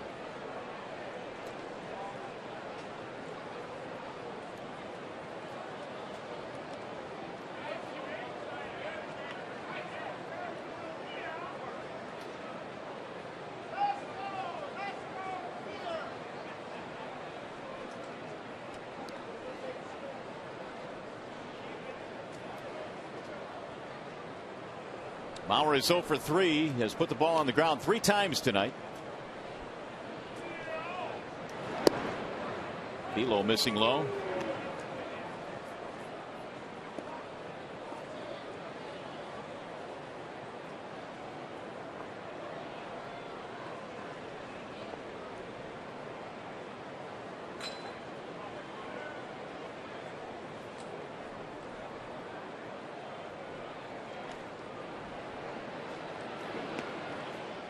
Belo made 2 starts, sent to the bullpen, and then retired 23 straight out of the bullpen before the Ben Revere single in this inning.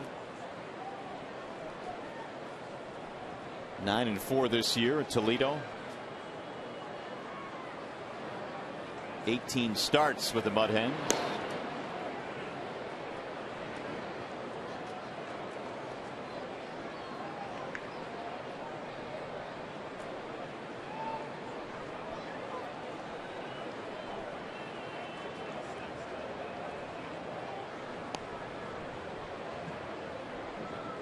Here's the 1-0 pitch.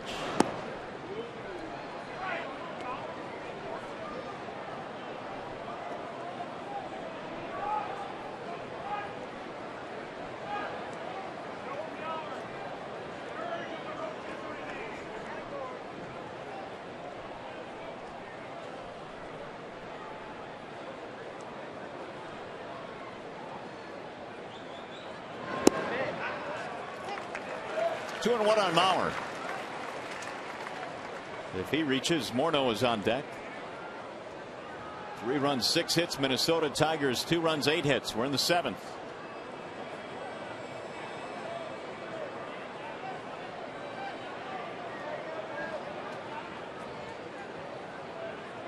And they got him picked off.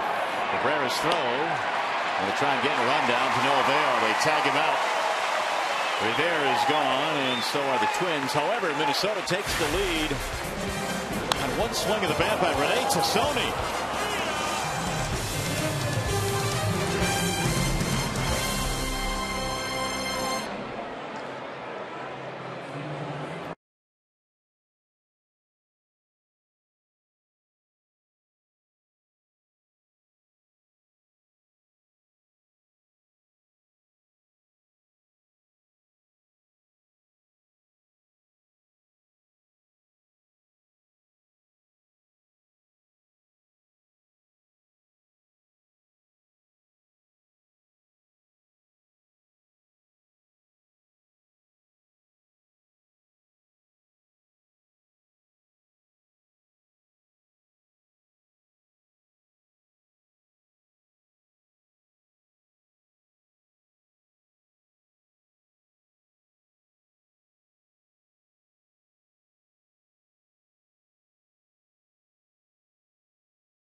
Here's our Comerica game summary tonight. Jim Tomy hit his 601st career home run. Third of the series, by the way. Alex Avila in the series, 6 for 9. Johnny Peralta on the season, 5 home runs against Minnesota. Tigers have some work to do, though, as we go to the bottom of the 7th. A 2-run homer by Rene Tassoni has made it a 3-2 game in favor of Minnesota.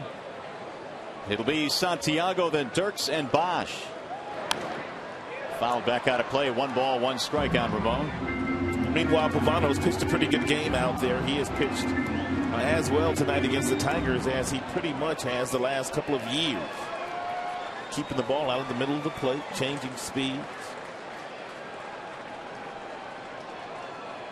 The 1-1. 2 balls and 1 strike on Santiago. Ramon has a single in 2 at-bats in this game.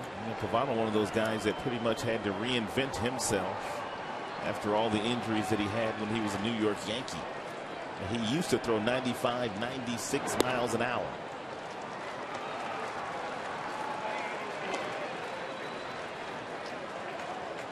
He's upset with himself when he gave up the Peralta home run with 2 outs in the 6th inning, but his teammates have gotten a couple back and have given him the lead again. And there's ball 4. So the time run is on. Leadoff walks are lethal, and he knows it, and he doesn't walk many. Second walk at the ball game for Pavano. That's going to bring up Dirks now with the tying run at first base. And a confab on the hill along with Joe Mauer.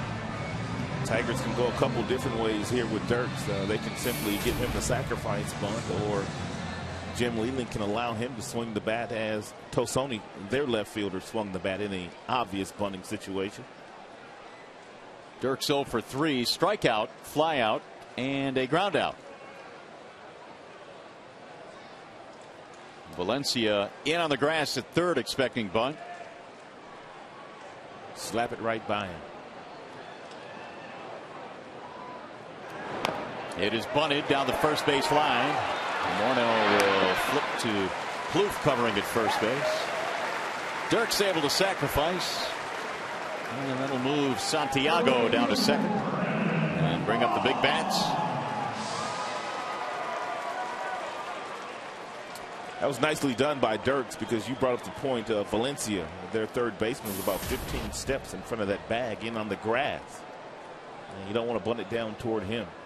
He bunted it exactly where he needed to, and that was to the first baseman. Bosch tonight is 1 for 2, single walk and a strikeout. Tigers tonight about hit the Twins 8-6, but they trail by 1 here in the 7th.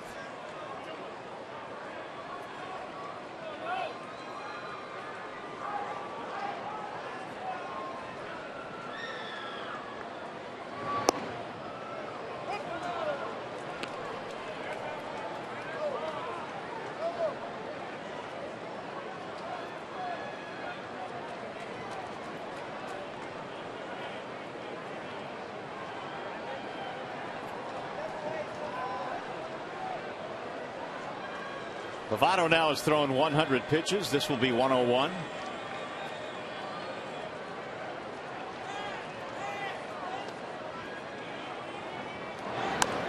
Grounded foul, first base side. No balls, 2 strikes.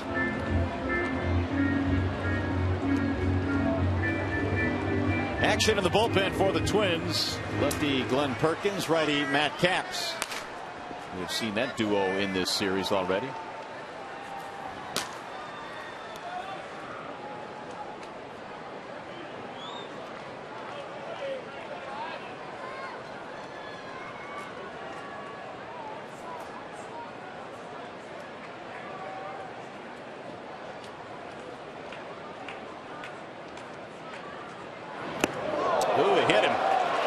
Trying to spin out of the way. He's hit by the pitch. We'll take that.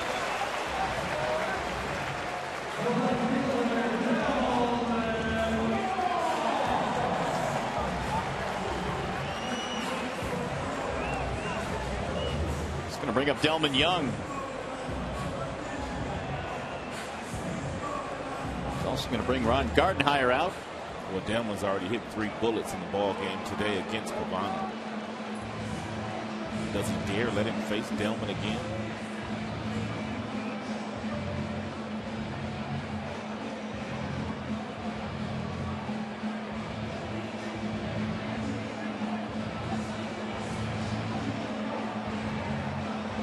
Looks like he's going to let him do it.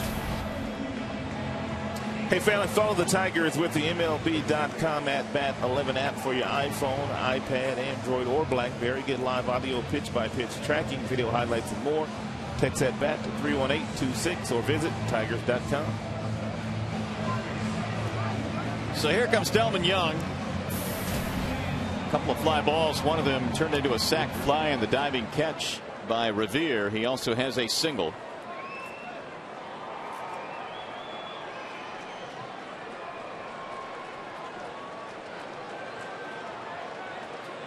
Three to 2. Twins have the lead. Tigers have 2 men on. Swing and a miss.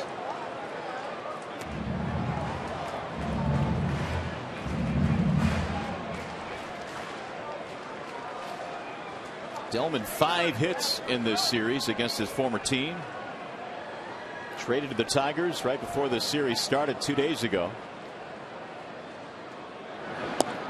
Outside, 1 ball, 1 strike.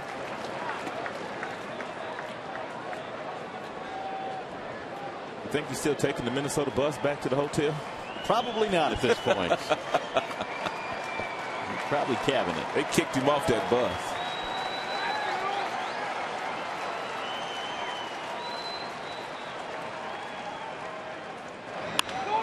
Line drive to left field and caught by Tassoni, and the runners will have to hold. Delman with 4 pretty good at bats tonight, but he's out.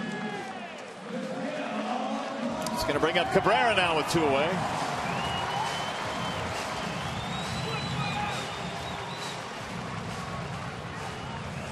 Leadoff walk to Santiago, a sacrifice, a hit batter, and now with 2 outs, Miguel is 0 for 3. Well, nowhere to put Cabrera.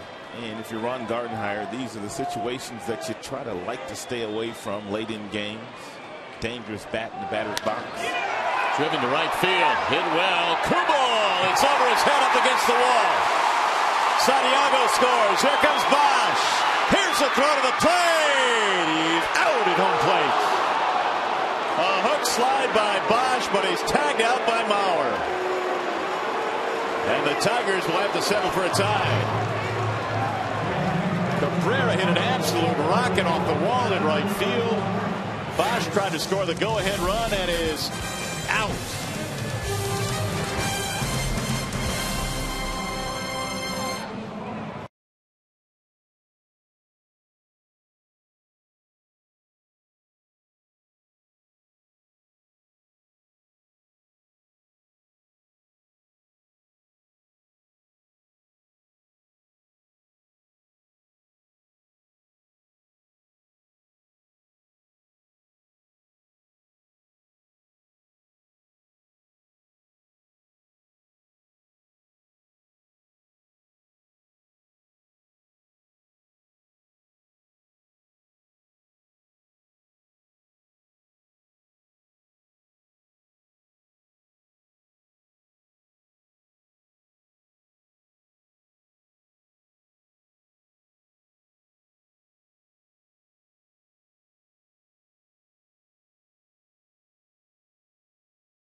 After getting the ball from Kubel in right field, keeping Cabrera at a single, he alertly fired toward home plate. Brennan Bosch was trying to score on that play, and I sure wish Brennan would stop sliding head first into home plate.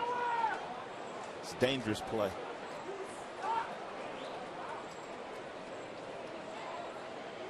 I'm trying to think. We've seen that play work once against us this year where one of our outfielders came up and fired the ball to second base, and that runner just never stopped and was able to score. Well, it's a 3-3 game. The Tigers look like they might be able to eke out that go-ahead run, but the bang-bang play at the plate, and Mr. Bosch is out. Meanwhile, Mauer back up there. He was at the plate when Revere was picked off in the 7th. Mauer, Morneau, and Kubel. 2 out of 8 in the series for Joe Mauer. Couldn't tell whether Gene Lamont was giving Brennan Bosch the green light on that play or not, but he had to be because Brennan couldn't see the play. Yeah, I think he was. I saw Gino wave him around.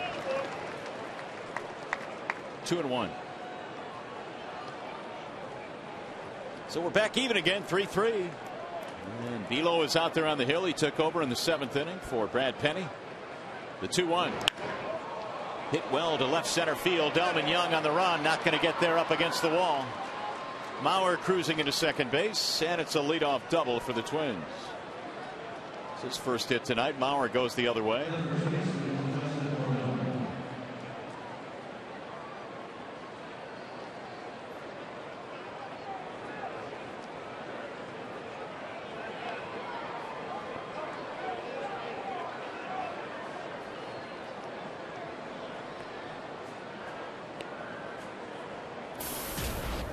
Morneau is 1 for 3. Got a single back in the 4th inning. And Avila heads out to the mound.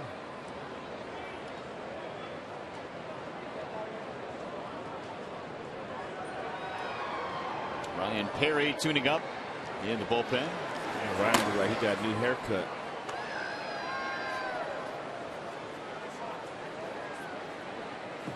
It was the 7th hit of the game now for Minnesota. Tigers have 9 in this game.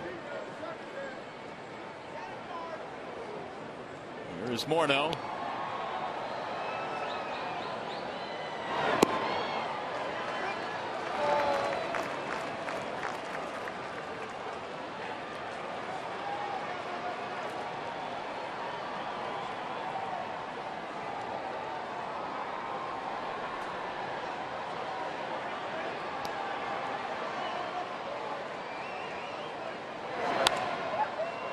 That's going to get fouled. No balls, 2 strikes.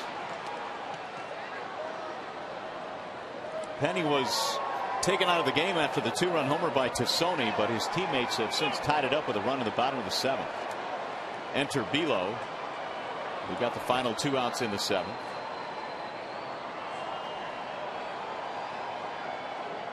The leadoff double, though, by Joe Mauer here in the 8th.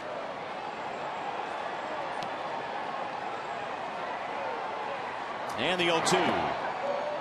1 ball and 2 strikes. That is a well-located breaking ball, especially in that count. No balls, 2 strikes. And a very impressive block by Avita.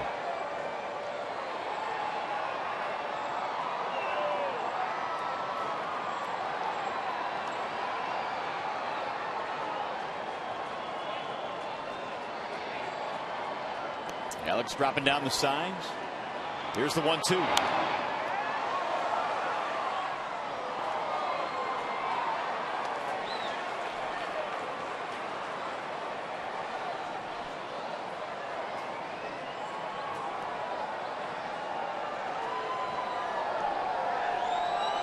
Three game here in the 8th. Bono trying to do something about this leadoff double.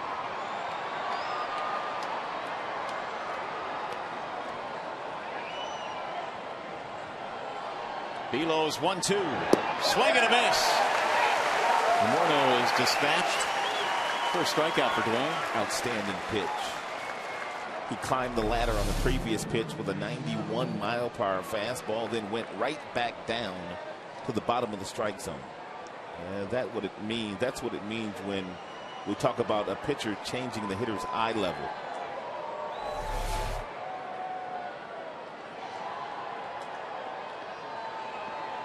It's going to bring up Jason Kubel.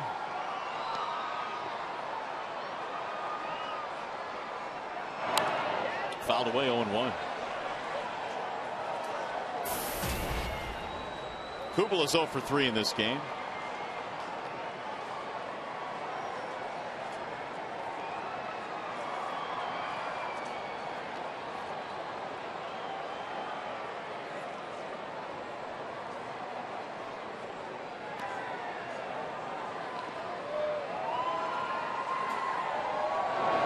Wave and a miss.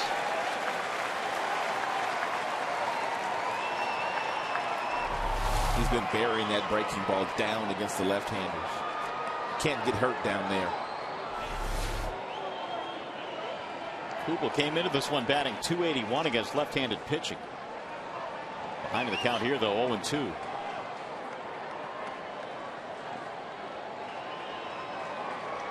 Bauer leadoff double, still standing at second. Here's the 0-2. Kubel lines one back up the middle, caught by Peralta, and Mauer literally gets back. Good base running by Mauer. That ball was hit. He was heading back to the bag.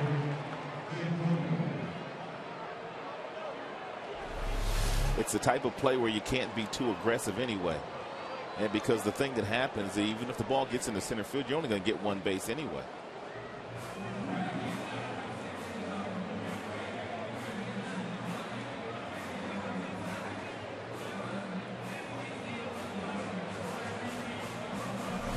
Jeff Jones coming out now to have a powwow on the hill along with Below. Tomy is the batter.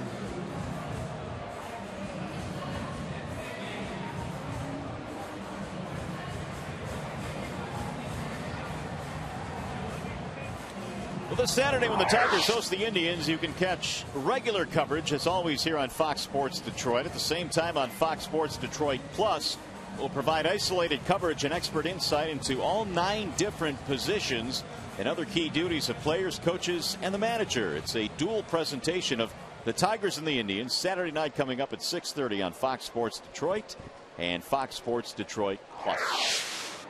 More action in the bullpen. I see Ryan Perry still throwing. Jose Valverde heating up as well. Jim Tomy looks at ball 1.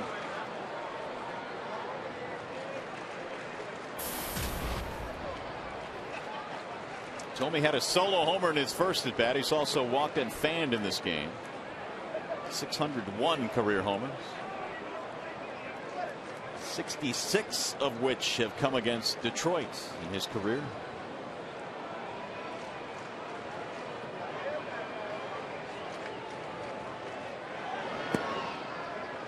It looks like they're going to try to make Tomy pull the baseball.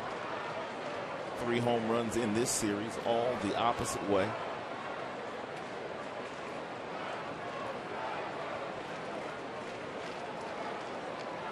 Two 2-0 on Jim Tomy. Mauer led it off with a double. He's still standing there now with 2 outs. There's a strike, 2-1.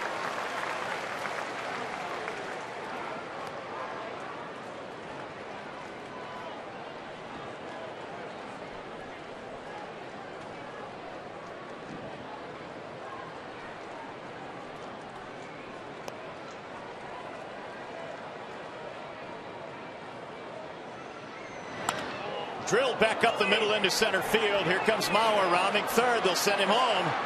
Dirks' throw is not in time, and Jim Tomy does it again. It's an RBI single. His second RBI of the night. Minnesota retakes the lead.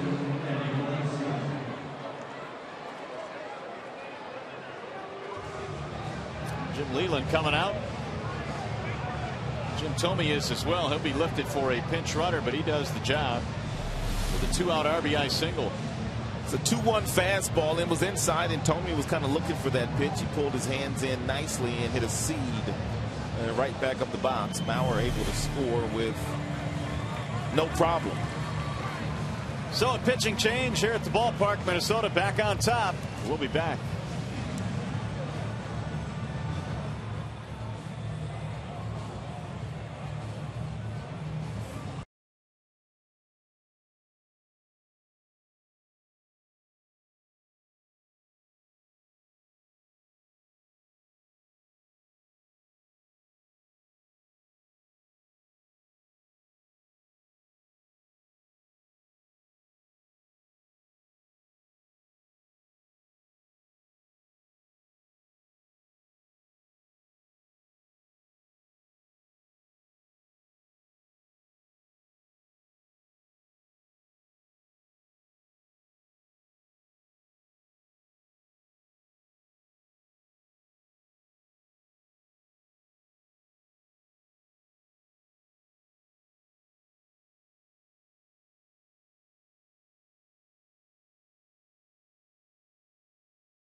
Hard blast, and it was Johnny Peralta who hit his 5th home run this year against Minnesota Twins pitching.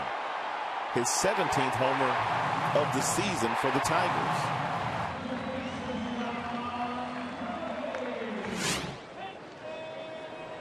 So the Twins leading it by a score of 4-3, and Joaquin Benoit will come in now here in the 8th inning after the Tomy RBI single. Tolbert is the pinch runner at first base, and Danny Valencia the hitter.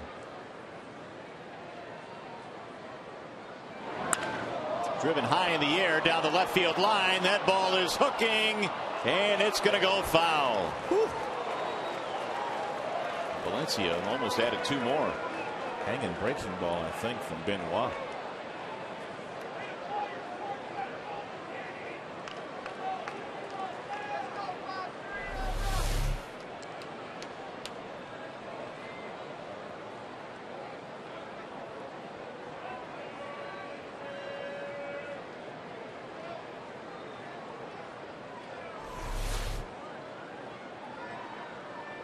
Valencia doubled, scored in the 7th inning on the home run by Tassoni.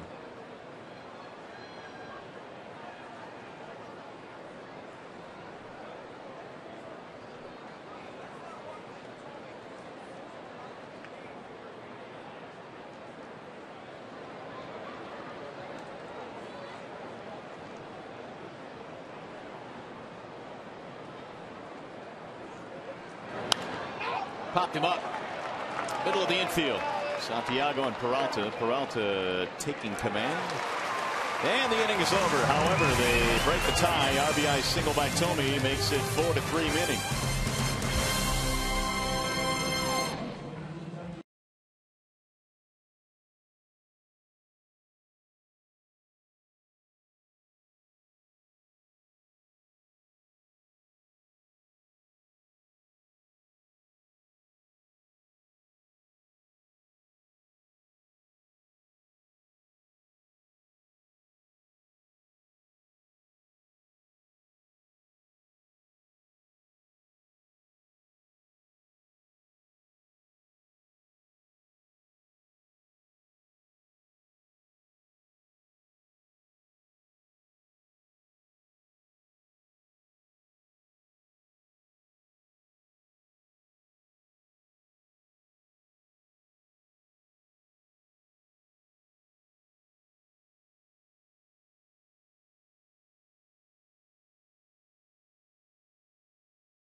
Baseball on Fox Sports Detroit is brought to you by Bell Tire. Get the lowest tire price, period. Bell Tire. Nissan's bottom line sales event. Visit choosenissan.com or your local dealer. And by Columbiana in theaters August 26th. Rated PG-13. It is a 4-3 game. Minnesota has the lead. They've gone ahead on the RBI single by Jim Tomy. So the Tigers have to come right back here. A lot of scoring late in this game. 4 runs, 8 hits for the Twins. Tigers 3 runs, 9 hits. We saw Perkins a couple days ago. Electric fastball anywhere from 95 to 97. He's got a nice little breaking ball to go along with that. And there's proof with the 54 strikeouts in 49 innings, and he's only walked 14. He's had a superb year out of their bullpen. Martinez, Avila, Peralta in the bottom of the 8th. First pitch is rolled foul.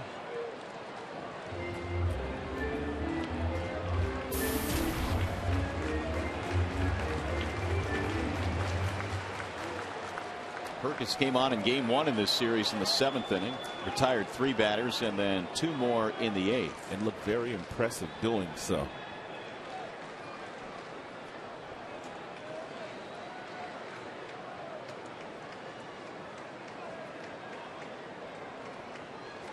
Here's the 0-1.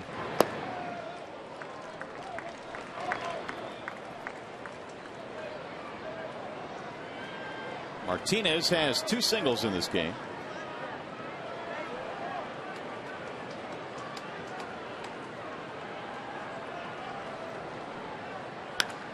Driven to the gap in left center. That ball is hit well, and that ball is going to go to the wall. Martinez will get to second, and just like that, the Tigers get the tying run at second base.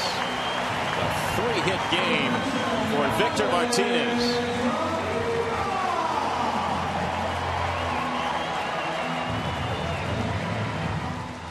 Take a look at our Bell Tire pitch by pitch at how Perkins tries to attack Victor. Very apparent he's going to try to get him out inside. First pitch was inside. Breaking ball is down.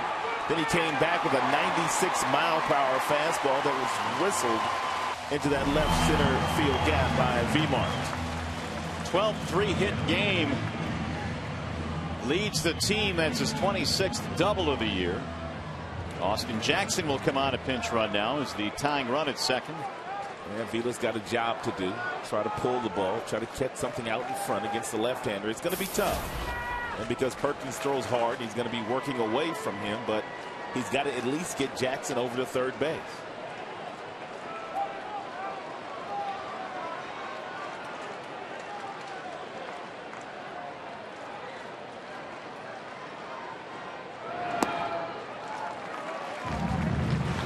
Avila a single, double play ball and a strikeout tonight for Detroit. Tigers now have an even 10 hits.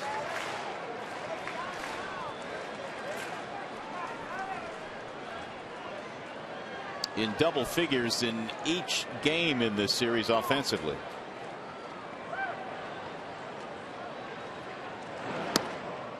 Two balls, no strikes on Alex Avila. Tigers got one in the 6th, one in the 7th, and now threatening for a run here in the 8th. Trying to tie it up, down 4-3. 34,000 plus starting to make some noise now.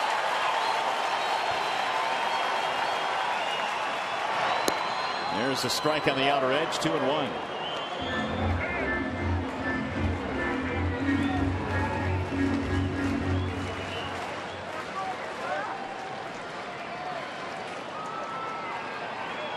Tigers now in a stretch of 16 consecutive innings in this series without going 1, 2, 3 in any frame.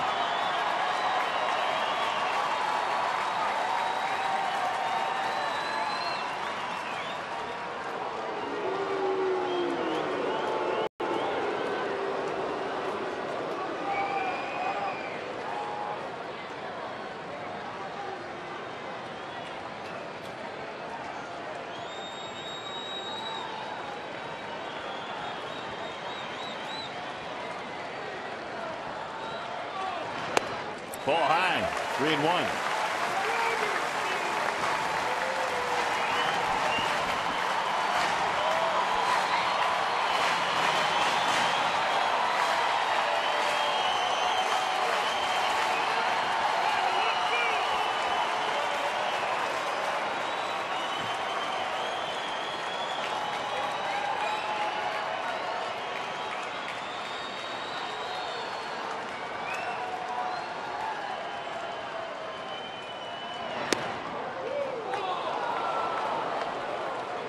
That is such a tough pitch to do your job with, and we've pointed out what his job is, and that's to hit something to the right side of the infield, which would get Jackson over to third. But 94 on the black outside, very tough pitch to pull.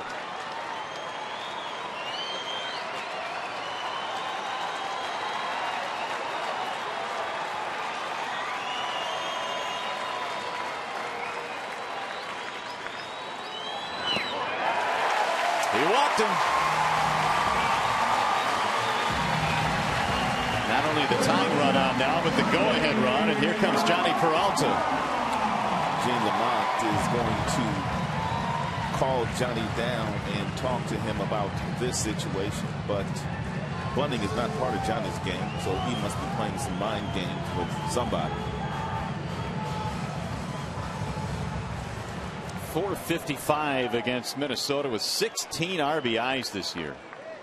Yeah, he's not bunting. He's had over 400 against a couple of teams in this division. Kansas City the other.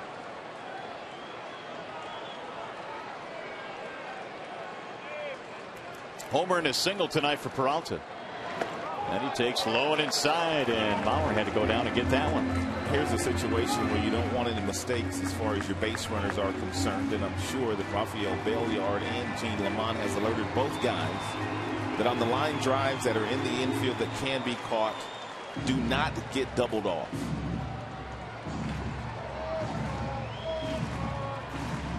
Rick Anderson, the pitching coach, out to chat with Perkins, who took over here in the 8th inning after 7 frames from Carl Pavano.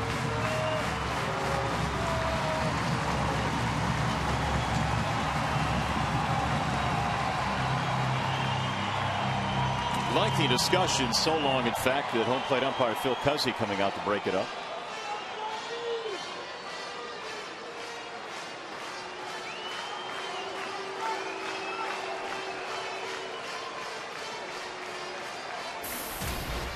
Leadoff two-base hit by Victor Martinez. Jackson replaces him as the pinch runner. Then Avila walked.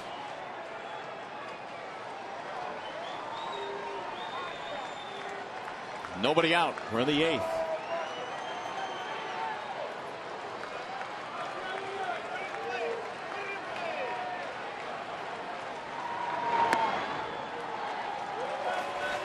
Two balls and no strikes.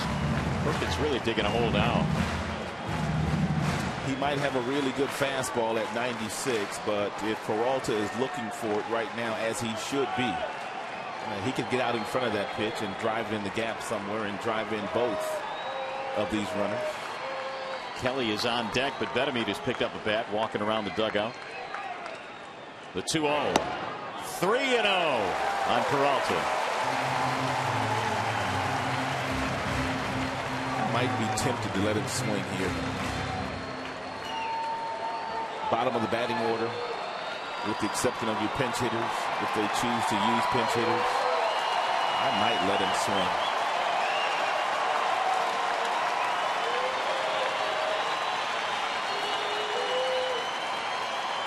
.30 pitch.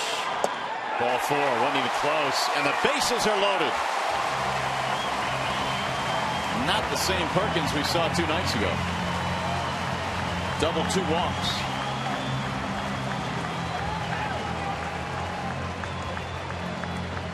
Capps watching the action now in the bullpen. He's been warming up. And Betemit will indeed pinch hit for Don Kelly. Betemit has 3 pinch hit RBIs this year. 1 for 6 as a pinch hitter.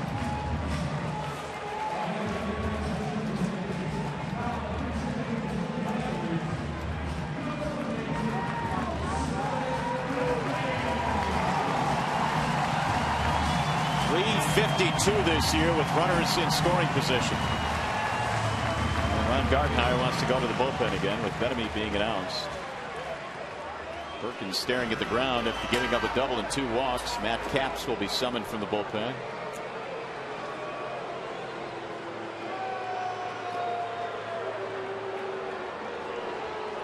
So Perkins is out of the game. Capps will come in and will step aside. Betemit getting some final instructions in a 4-3 game.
In the National League Central, leading Brewers head to New York to battle the Mets. Coverage begins Saturday at 4 p.m. on your local Fox station. So Matt Capps, who has some closing experience under his belt, coming on here in the 8th inning to face the pinch hitter Betemit, and the bases are loaded with Tigers, nobody out. Capps has not had a good year. He was their closer at the beginning of the season. He has blown 7 of those. He now finds himself setting up and facing a hitter, as we pointed out, that has done some really nice work with runners in scoring position this year, Wilson Betemit. There's the tying run, Jackson. There's the go-ahead run, Avila. And Johnny Peralta at first base.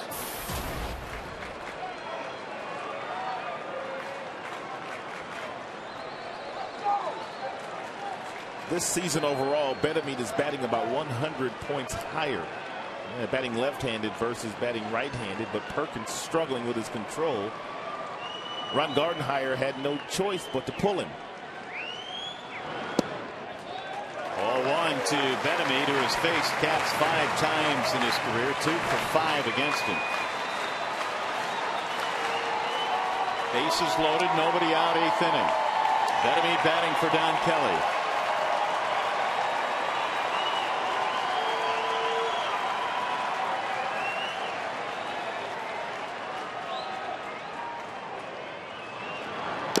Swinging a foul tip, 1 ball, 1 strike on Wilson.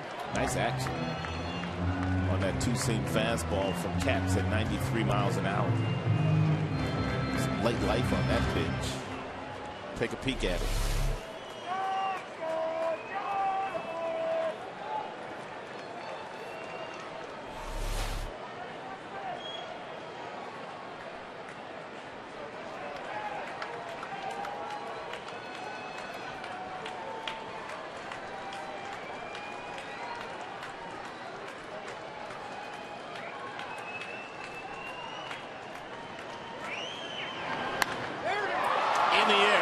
Center field. Revere measures it. Jackson tags. Catch is made. Throw coming to third base. That'll tie the game. Betemit gets it done with a sac fly. It's a 4-4 game.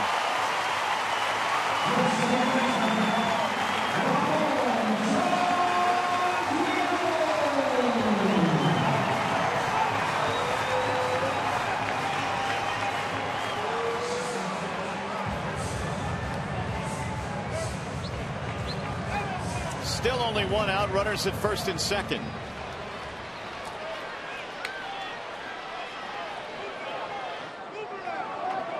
Here is Santiago. Been on base twice, scored both times.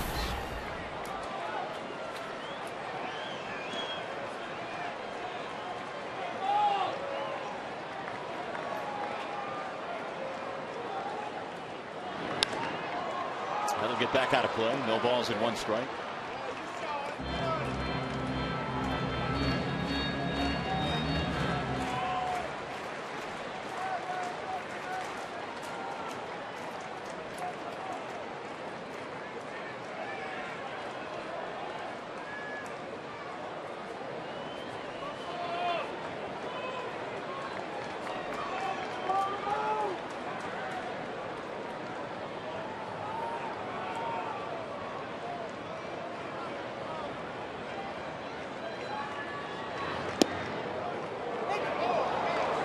Two on Ramon.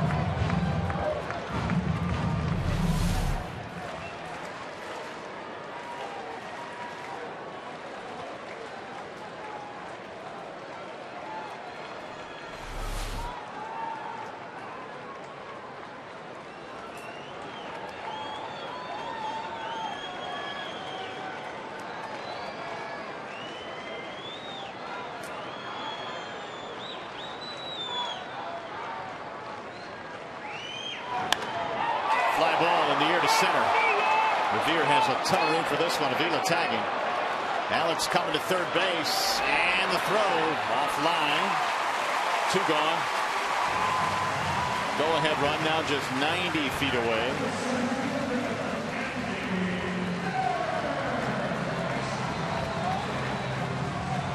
And it's going to bring up Andy Dirks. It's a wise decision by Avila to get himself 90 feet closer to scoring. Infield single, wild pitch, pass ball, any of that. Dirks 0 for 3 with a sacrifice. 4 runs, 10 hits for Detroit. 4 runs, 8 hits for the Twins.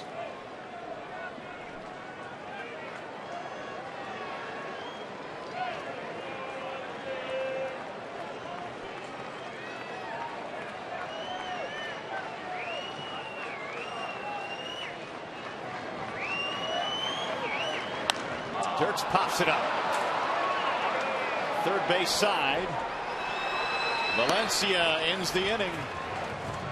So the Tigers settle for 1 run. They tie it up.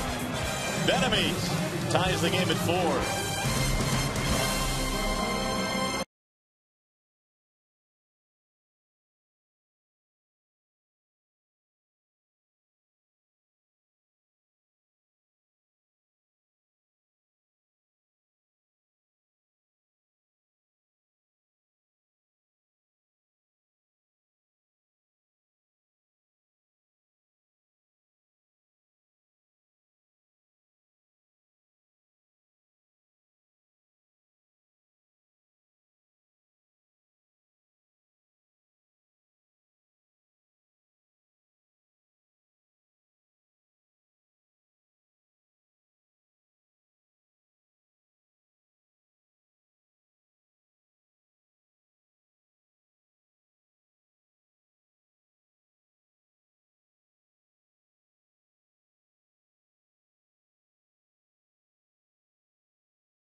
Is Tigers 4, Minnesota 4, and there is Jose Valverde. He has entered the contest now.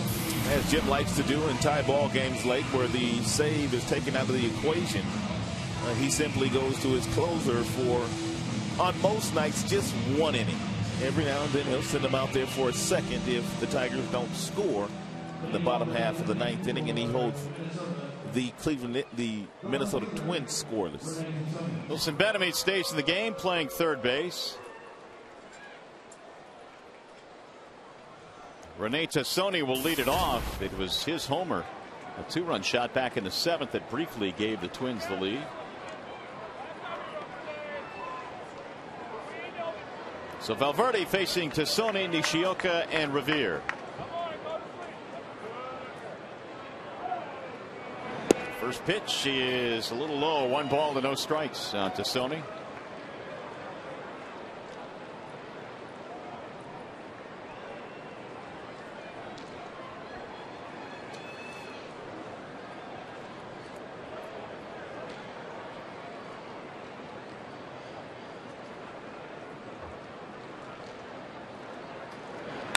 Ground ball right side. It's going to find a hole. Base hit for Tassoni, who has hits in each of his last 2 at-bats. Leadoff man is on. Now Nishioka.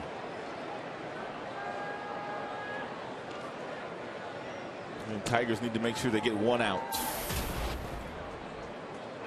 If Nishioka's up there bunting, make sure you get 1 out.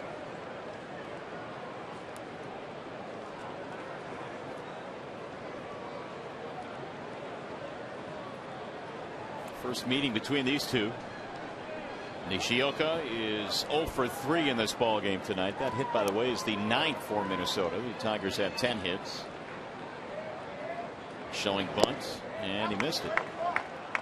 Tipped it actually into the glove for strike 1.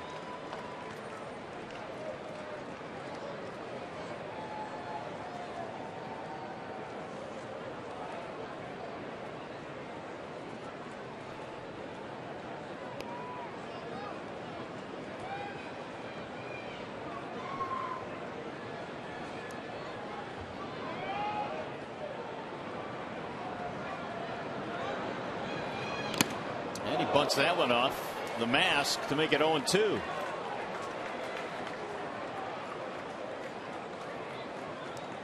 Look of disappointment on Nishioka's face.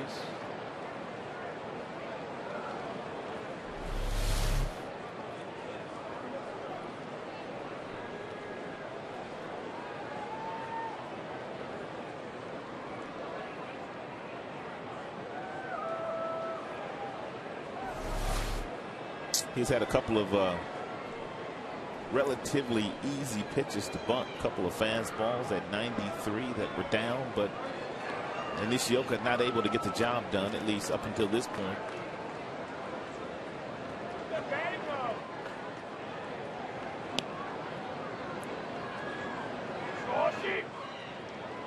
They keep the bunt on, and he lays it down back to the mound, bobbled by Valverde, and everybody is safe. They kept the bunt on. 0-2. Nishioka got it on the ground, and Valverde couldn't handle it.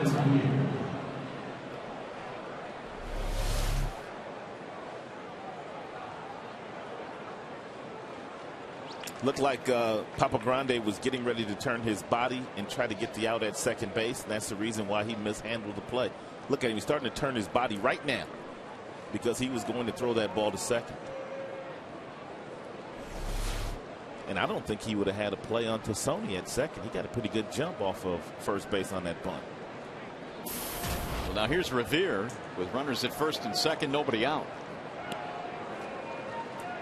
Most of the action in this game happening in the last 3 innings. Well, here's where you want to throw your fastball up in the strike zone to see if you can get Revere to pop the bunt up.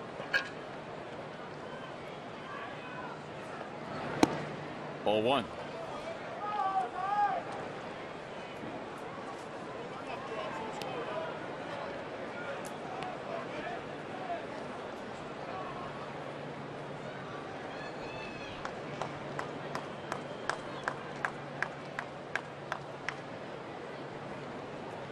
Leadoff single by Tomy starting this rally.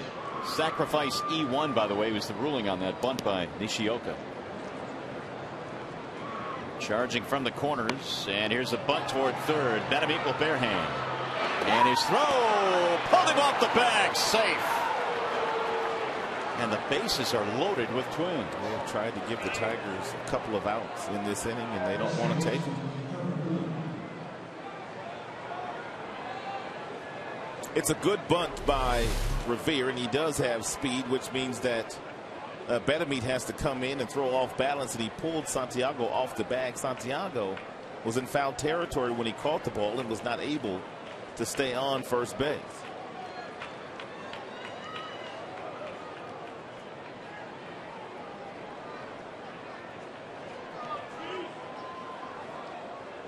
So a sticky spot here now, bases loaded and nobody out. And not only that, but you've got 2, 3, and 4 lurking. Here's Trevor Plouffe, infield coming in for Detroit.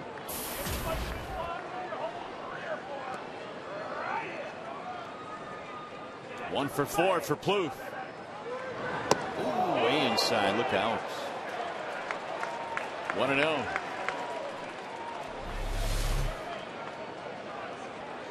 One more look at that play in Foxmo.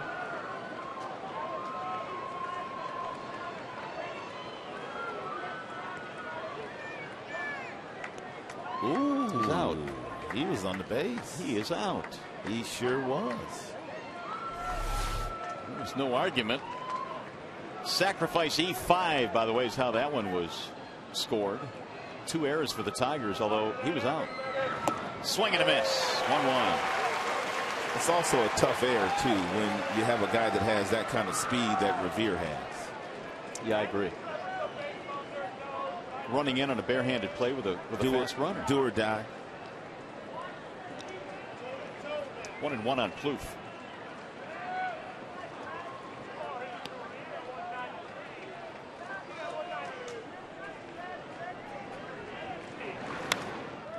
Straight back 1-2 now on Plouffe. And Valverde has the kind of stuff that he can get out of this jam.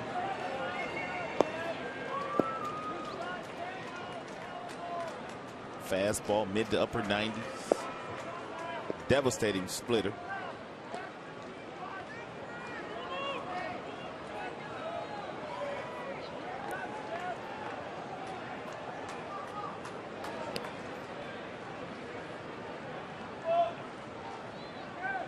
And the 1-2. Fouled away.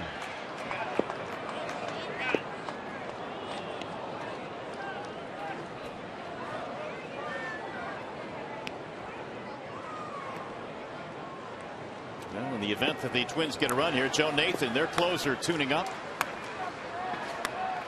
Waiting to see if Minnesota takes the lead.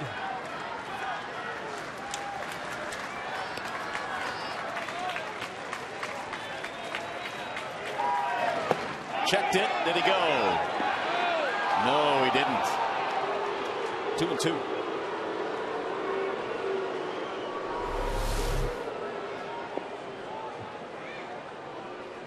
Good call by Tom Hallion. He did not go.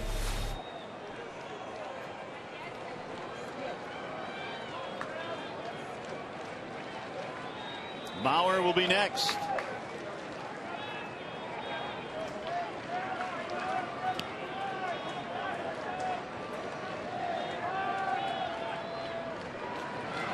Swing and a miss. Down he goes. Booth chased one out of the strike zone there at 96. 1 out. That's a start.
Strike one on Mauer. Mauer tonight has a double and 4 at bats plus a run scored.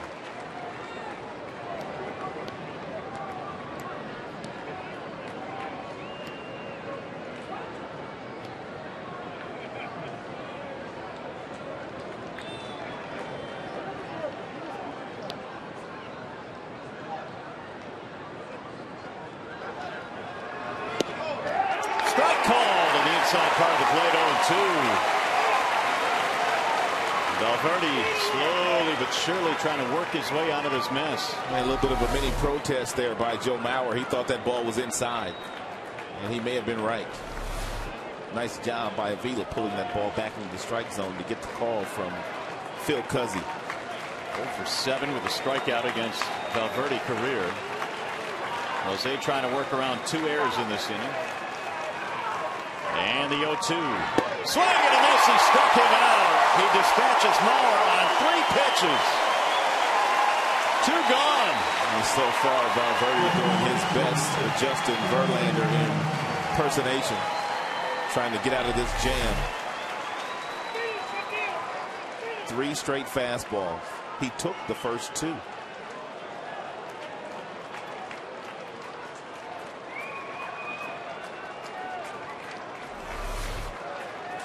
Now 1 more big out to get, and that would be Justin Morneau. He's 1 for 4 tonight. Had a base hit back in the 4th. Ball 1.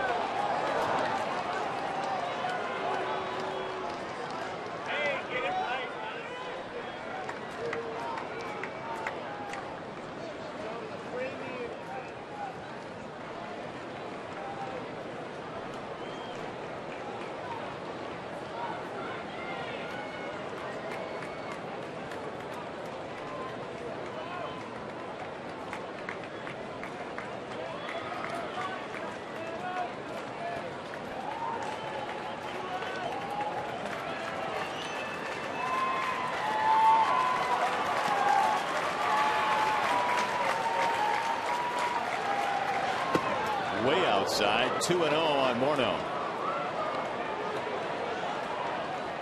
And now Valverde wants a new baseball.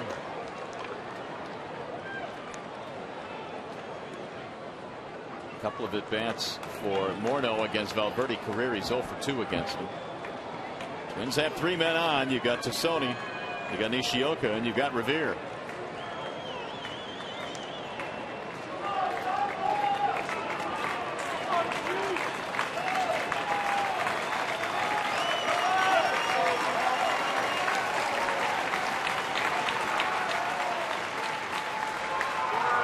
Ground ball back up the middle into center field, a base hit. Tomy scores.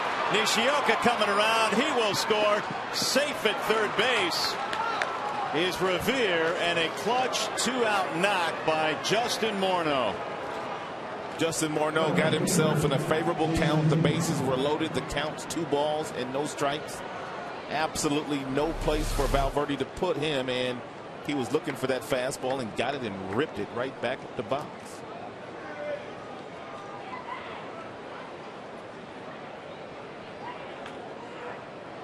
And it's 6-4 Minnesota.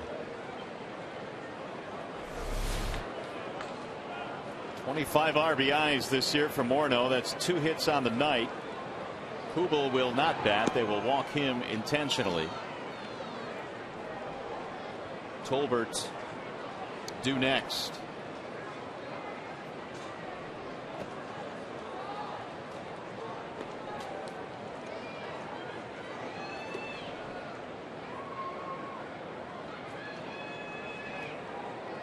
There's ball 3 outside. That hit was the 10th of the night for Minnesota, and each team now with 10 hits. And that completes the intentional walk, so reload the bases. Valverde had strikeouts of Plouffe and Mauer, but with 2 outs, a base hit up the middle by Morneau.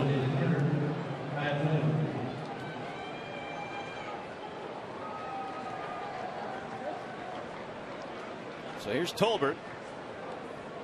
He pinch ran for Tomy back in the 8th. He'll remain in the game as the DH. First at bat of the night. Keep in mind the Tigers in the 9th inning have Bosch, Young, and Cabrera 2, 3, and 4. And they also have pinch ran for their designated hitter, so there's no more V marked. Here's a bunt right back to the mound. Valverde sidearm throw gets him. And so the inning is over, but they scored 2 to break the tie. Tigers baseball tonight presented by Bell Tire.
Stability since 1849.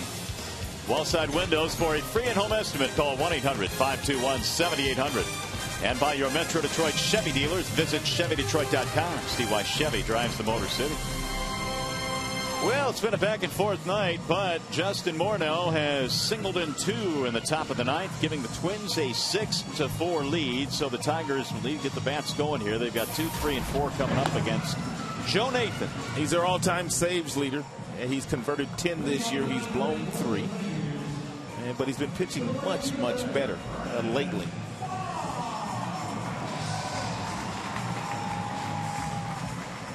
And Nathan will face Bosch to lead it off here in the bottom of the ninth. 6 runs, 10 hits for Minnesota. The Tigers 4 runs, 10 hits. He has to go right through the teeth of the Tigers batting order here. 2, 3, 4.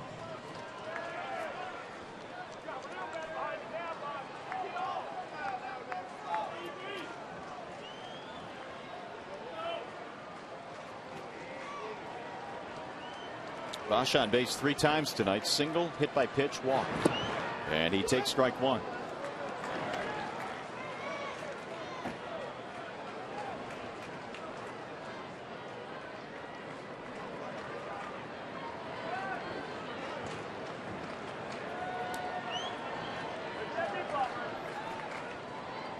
The 0-1 pitch. Outside, 1 ball, 1 strike on Bosch.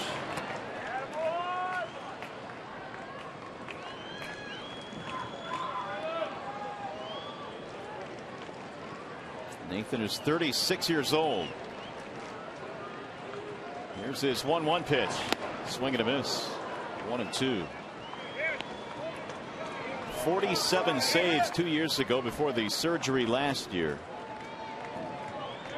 His best save season for Minnesota. 3 times over 40 in a year.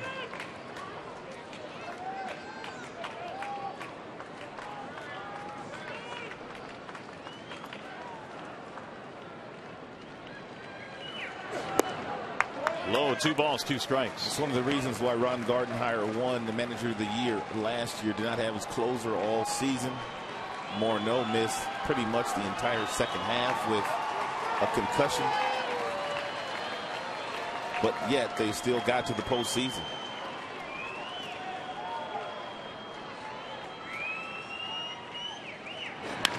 Back up the middle into center, and Bosch has a leadoff single. The 11th Tigers hit. It's now time for our Nissan drive of the game, and it's Justin Morneau, and we're not going to go back very far to get it. Simple base hit right back up the box. The count was 2-0.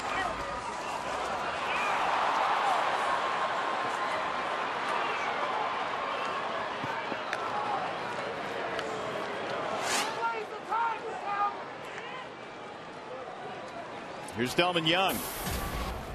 RBI tonight for Delman, plus a single.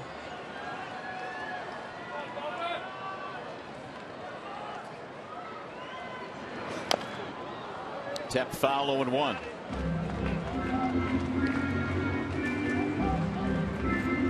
Young has seen Nathan twice, faced him twice. He's 0 for 2. Nathan began his career in the big leagues with San Francisco. Then, of course, came in that big deal for A.J. Pierzynski and turned into a very fine closer.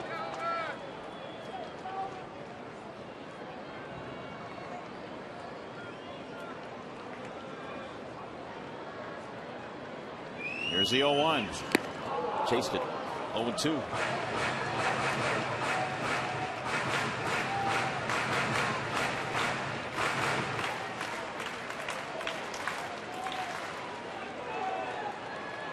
Leadoff single by Bosch. Cabrera next.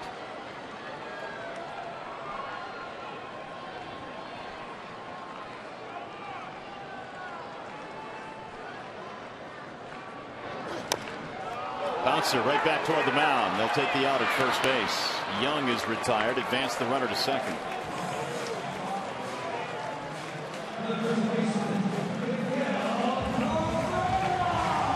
It's going to bring up Cabrera. They're going to back up all their outfielders now. His numbers aren't pretty against Nathan. But the Minnesota Twins backing their outfielders up. No doubles depth.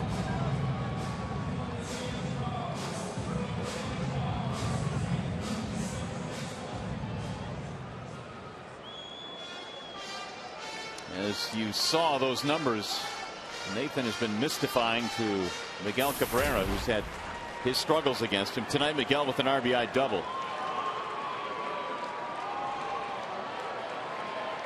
He's the tying run here in the 9th inning. 6-4 Twins.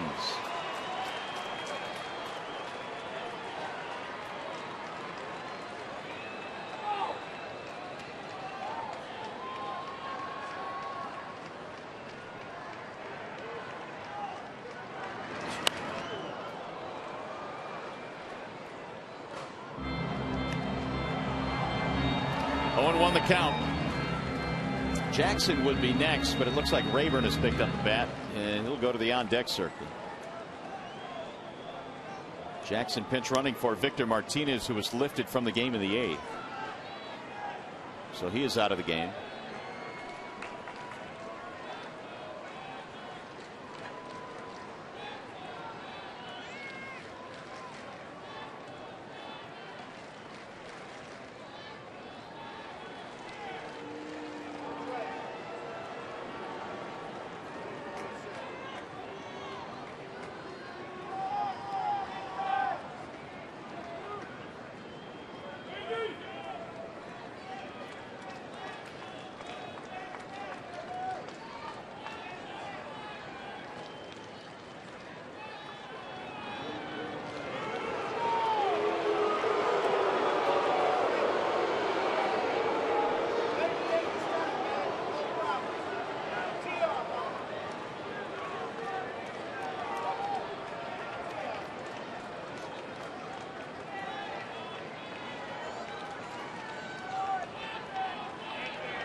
One ball, one strike on Miguel.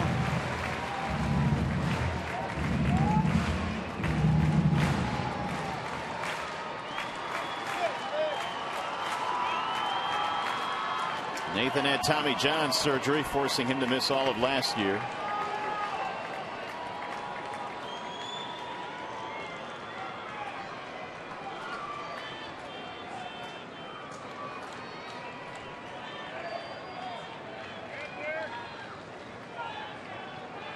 Here's the 1-1.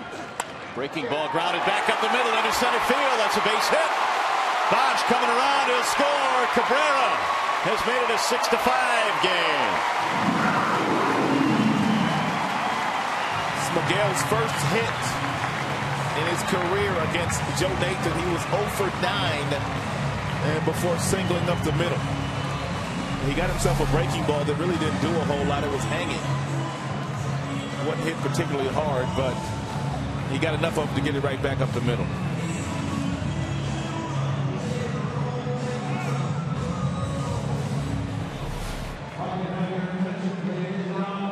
12 hits now for Detroit. 80 RBIs on the year for Cabrera. 2 more tonight, and now Rayburn batting for Jackson. Only member left on Jim Leland's bench is Maglio Ordonez.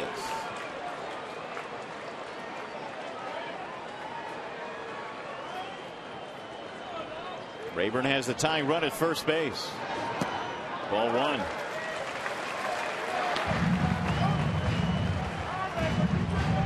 Leadoff single by Bosch. Bounce out by Young. Advance the runner. And then Cabrera's RBI hit.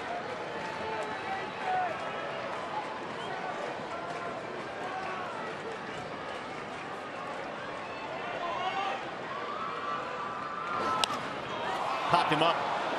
Middle of the infield. Nishioka to the grass. 2 gone. It's going to be up to Avila.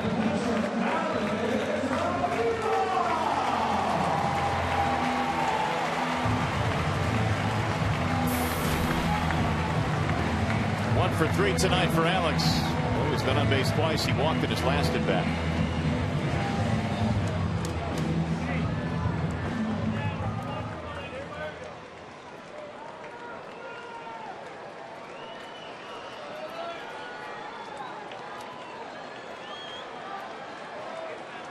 (6-5).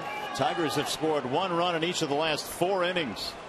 They'll need another to keep this one going.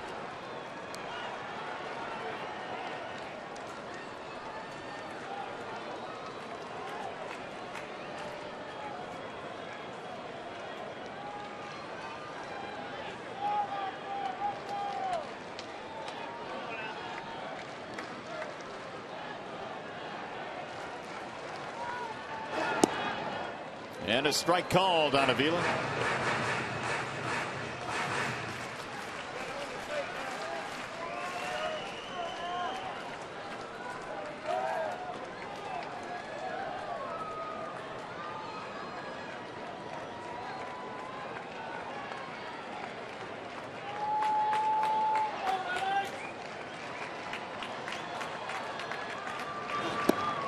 That's low. 1 ball, 1 strike.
.88-mile-per-hour cutter there.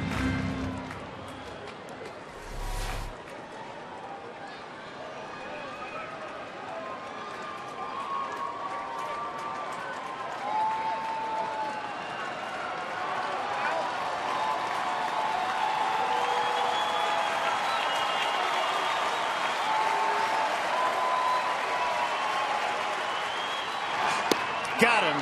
And the Twins win 2 out of 3 in the series. Nathan gives up a run in the 9th inning. The Tigers get to within 1. But that's as close as they will come tonight. Minnesota comes in, wins 2 out of 3. Bases loaded, nobody out in the 8th inning, and they only come away with 1 run, did the Tigers. That cost them the game. 6-5 your final score tonight. Twins a winner over the Tigers. Back with more from Comerica.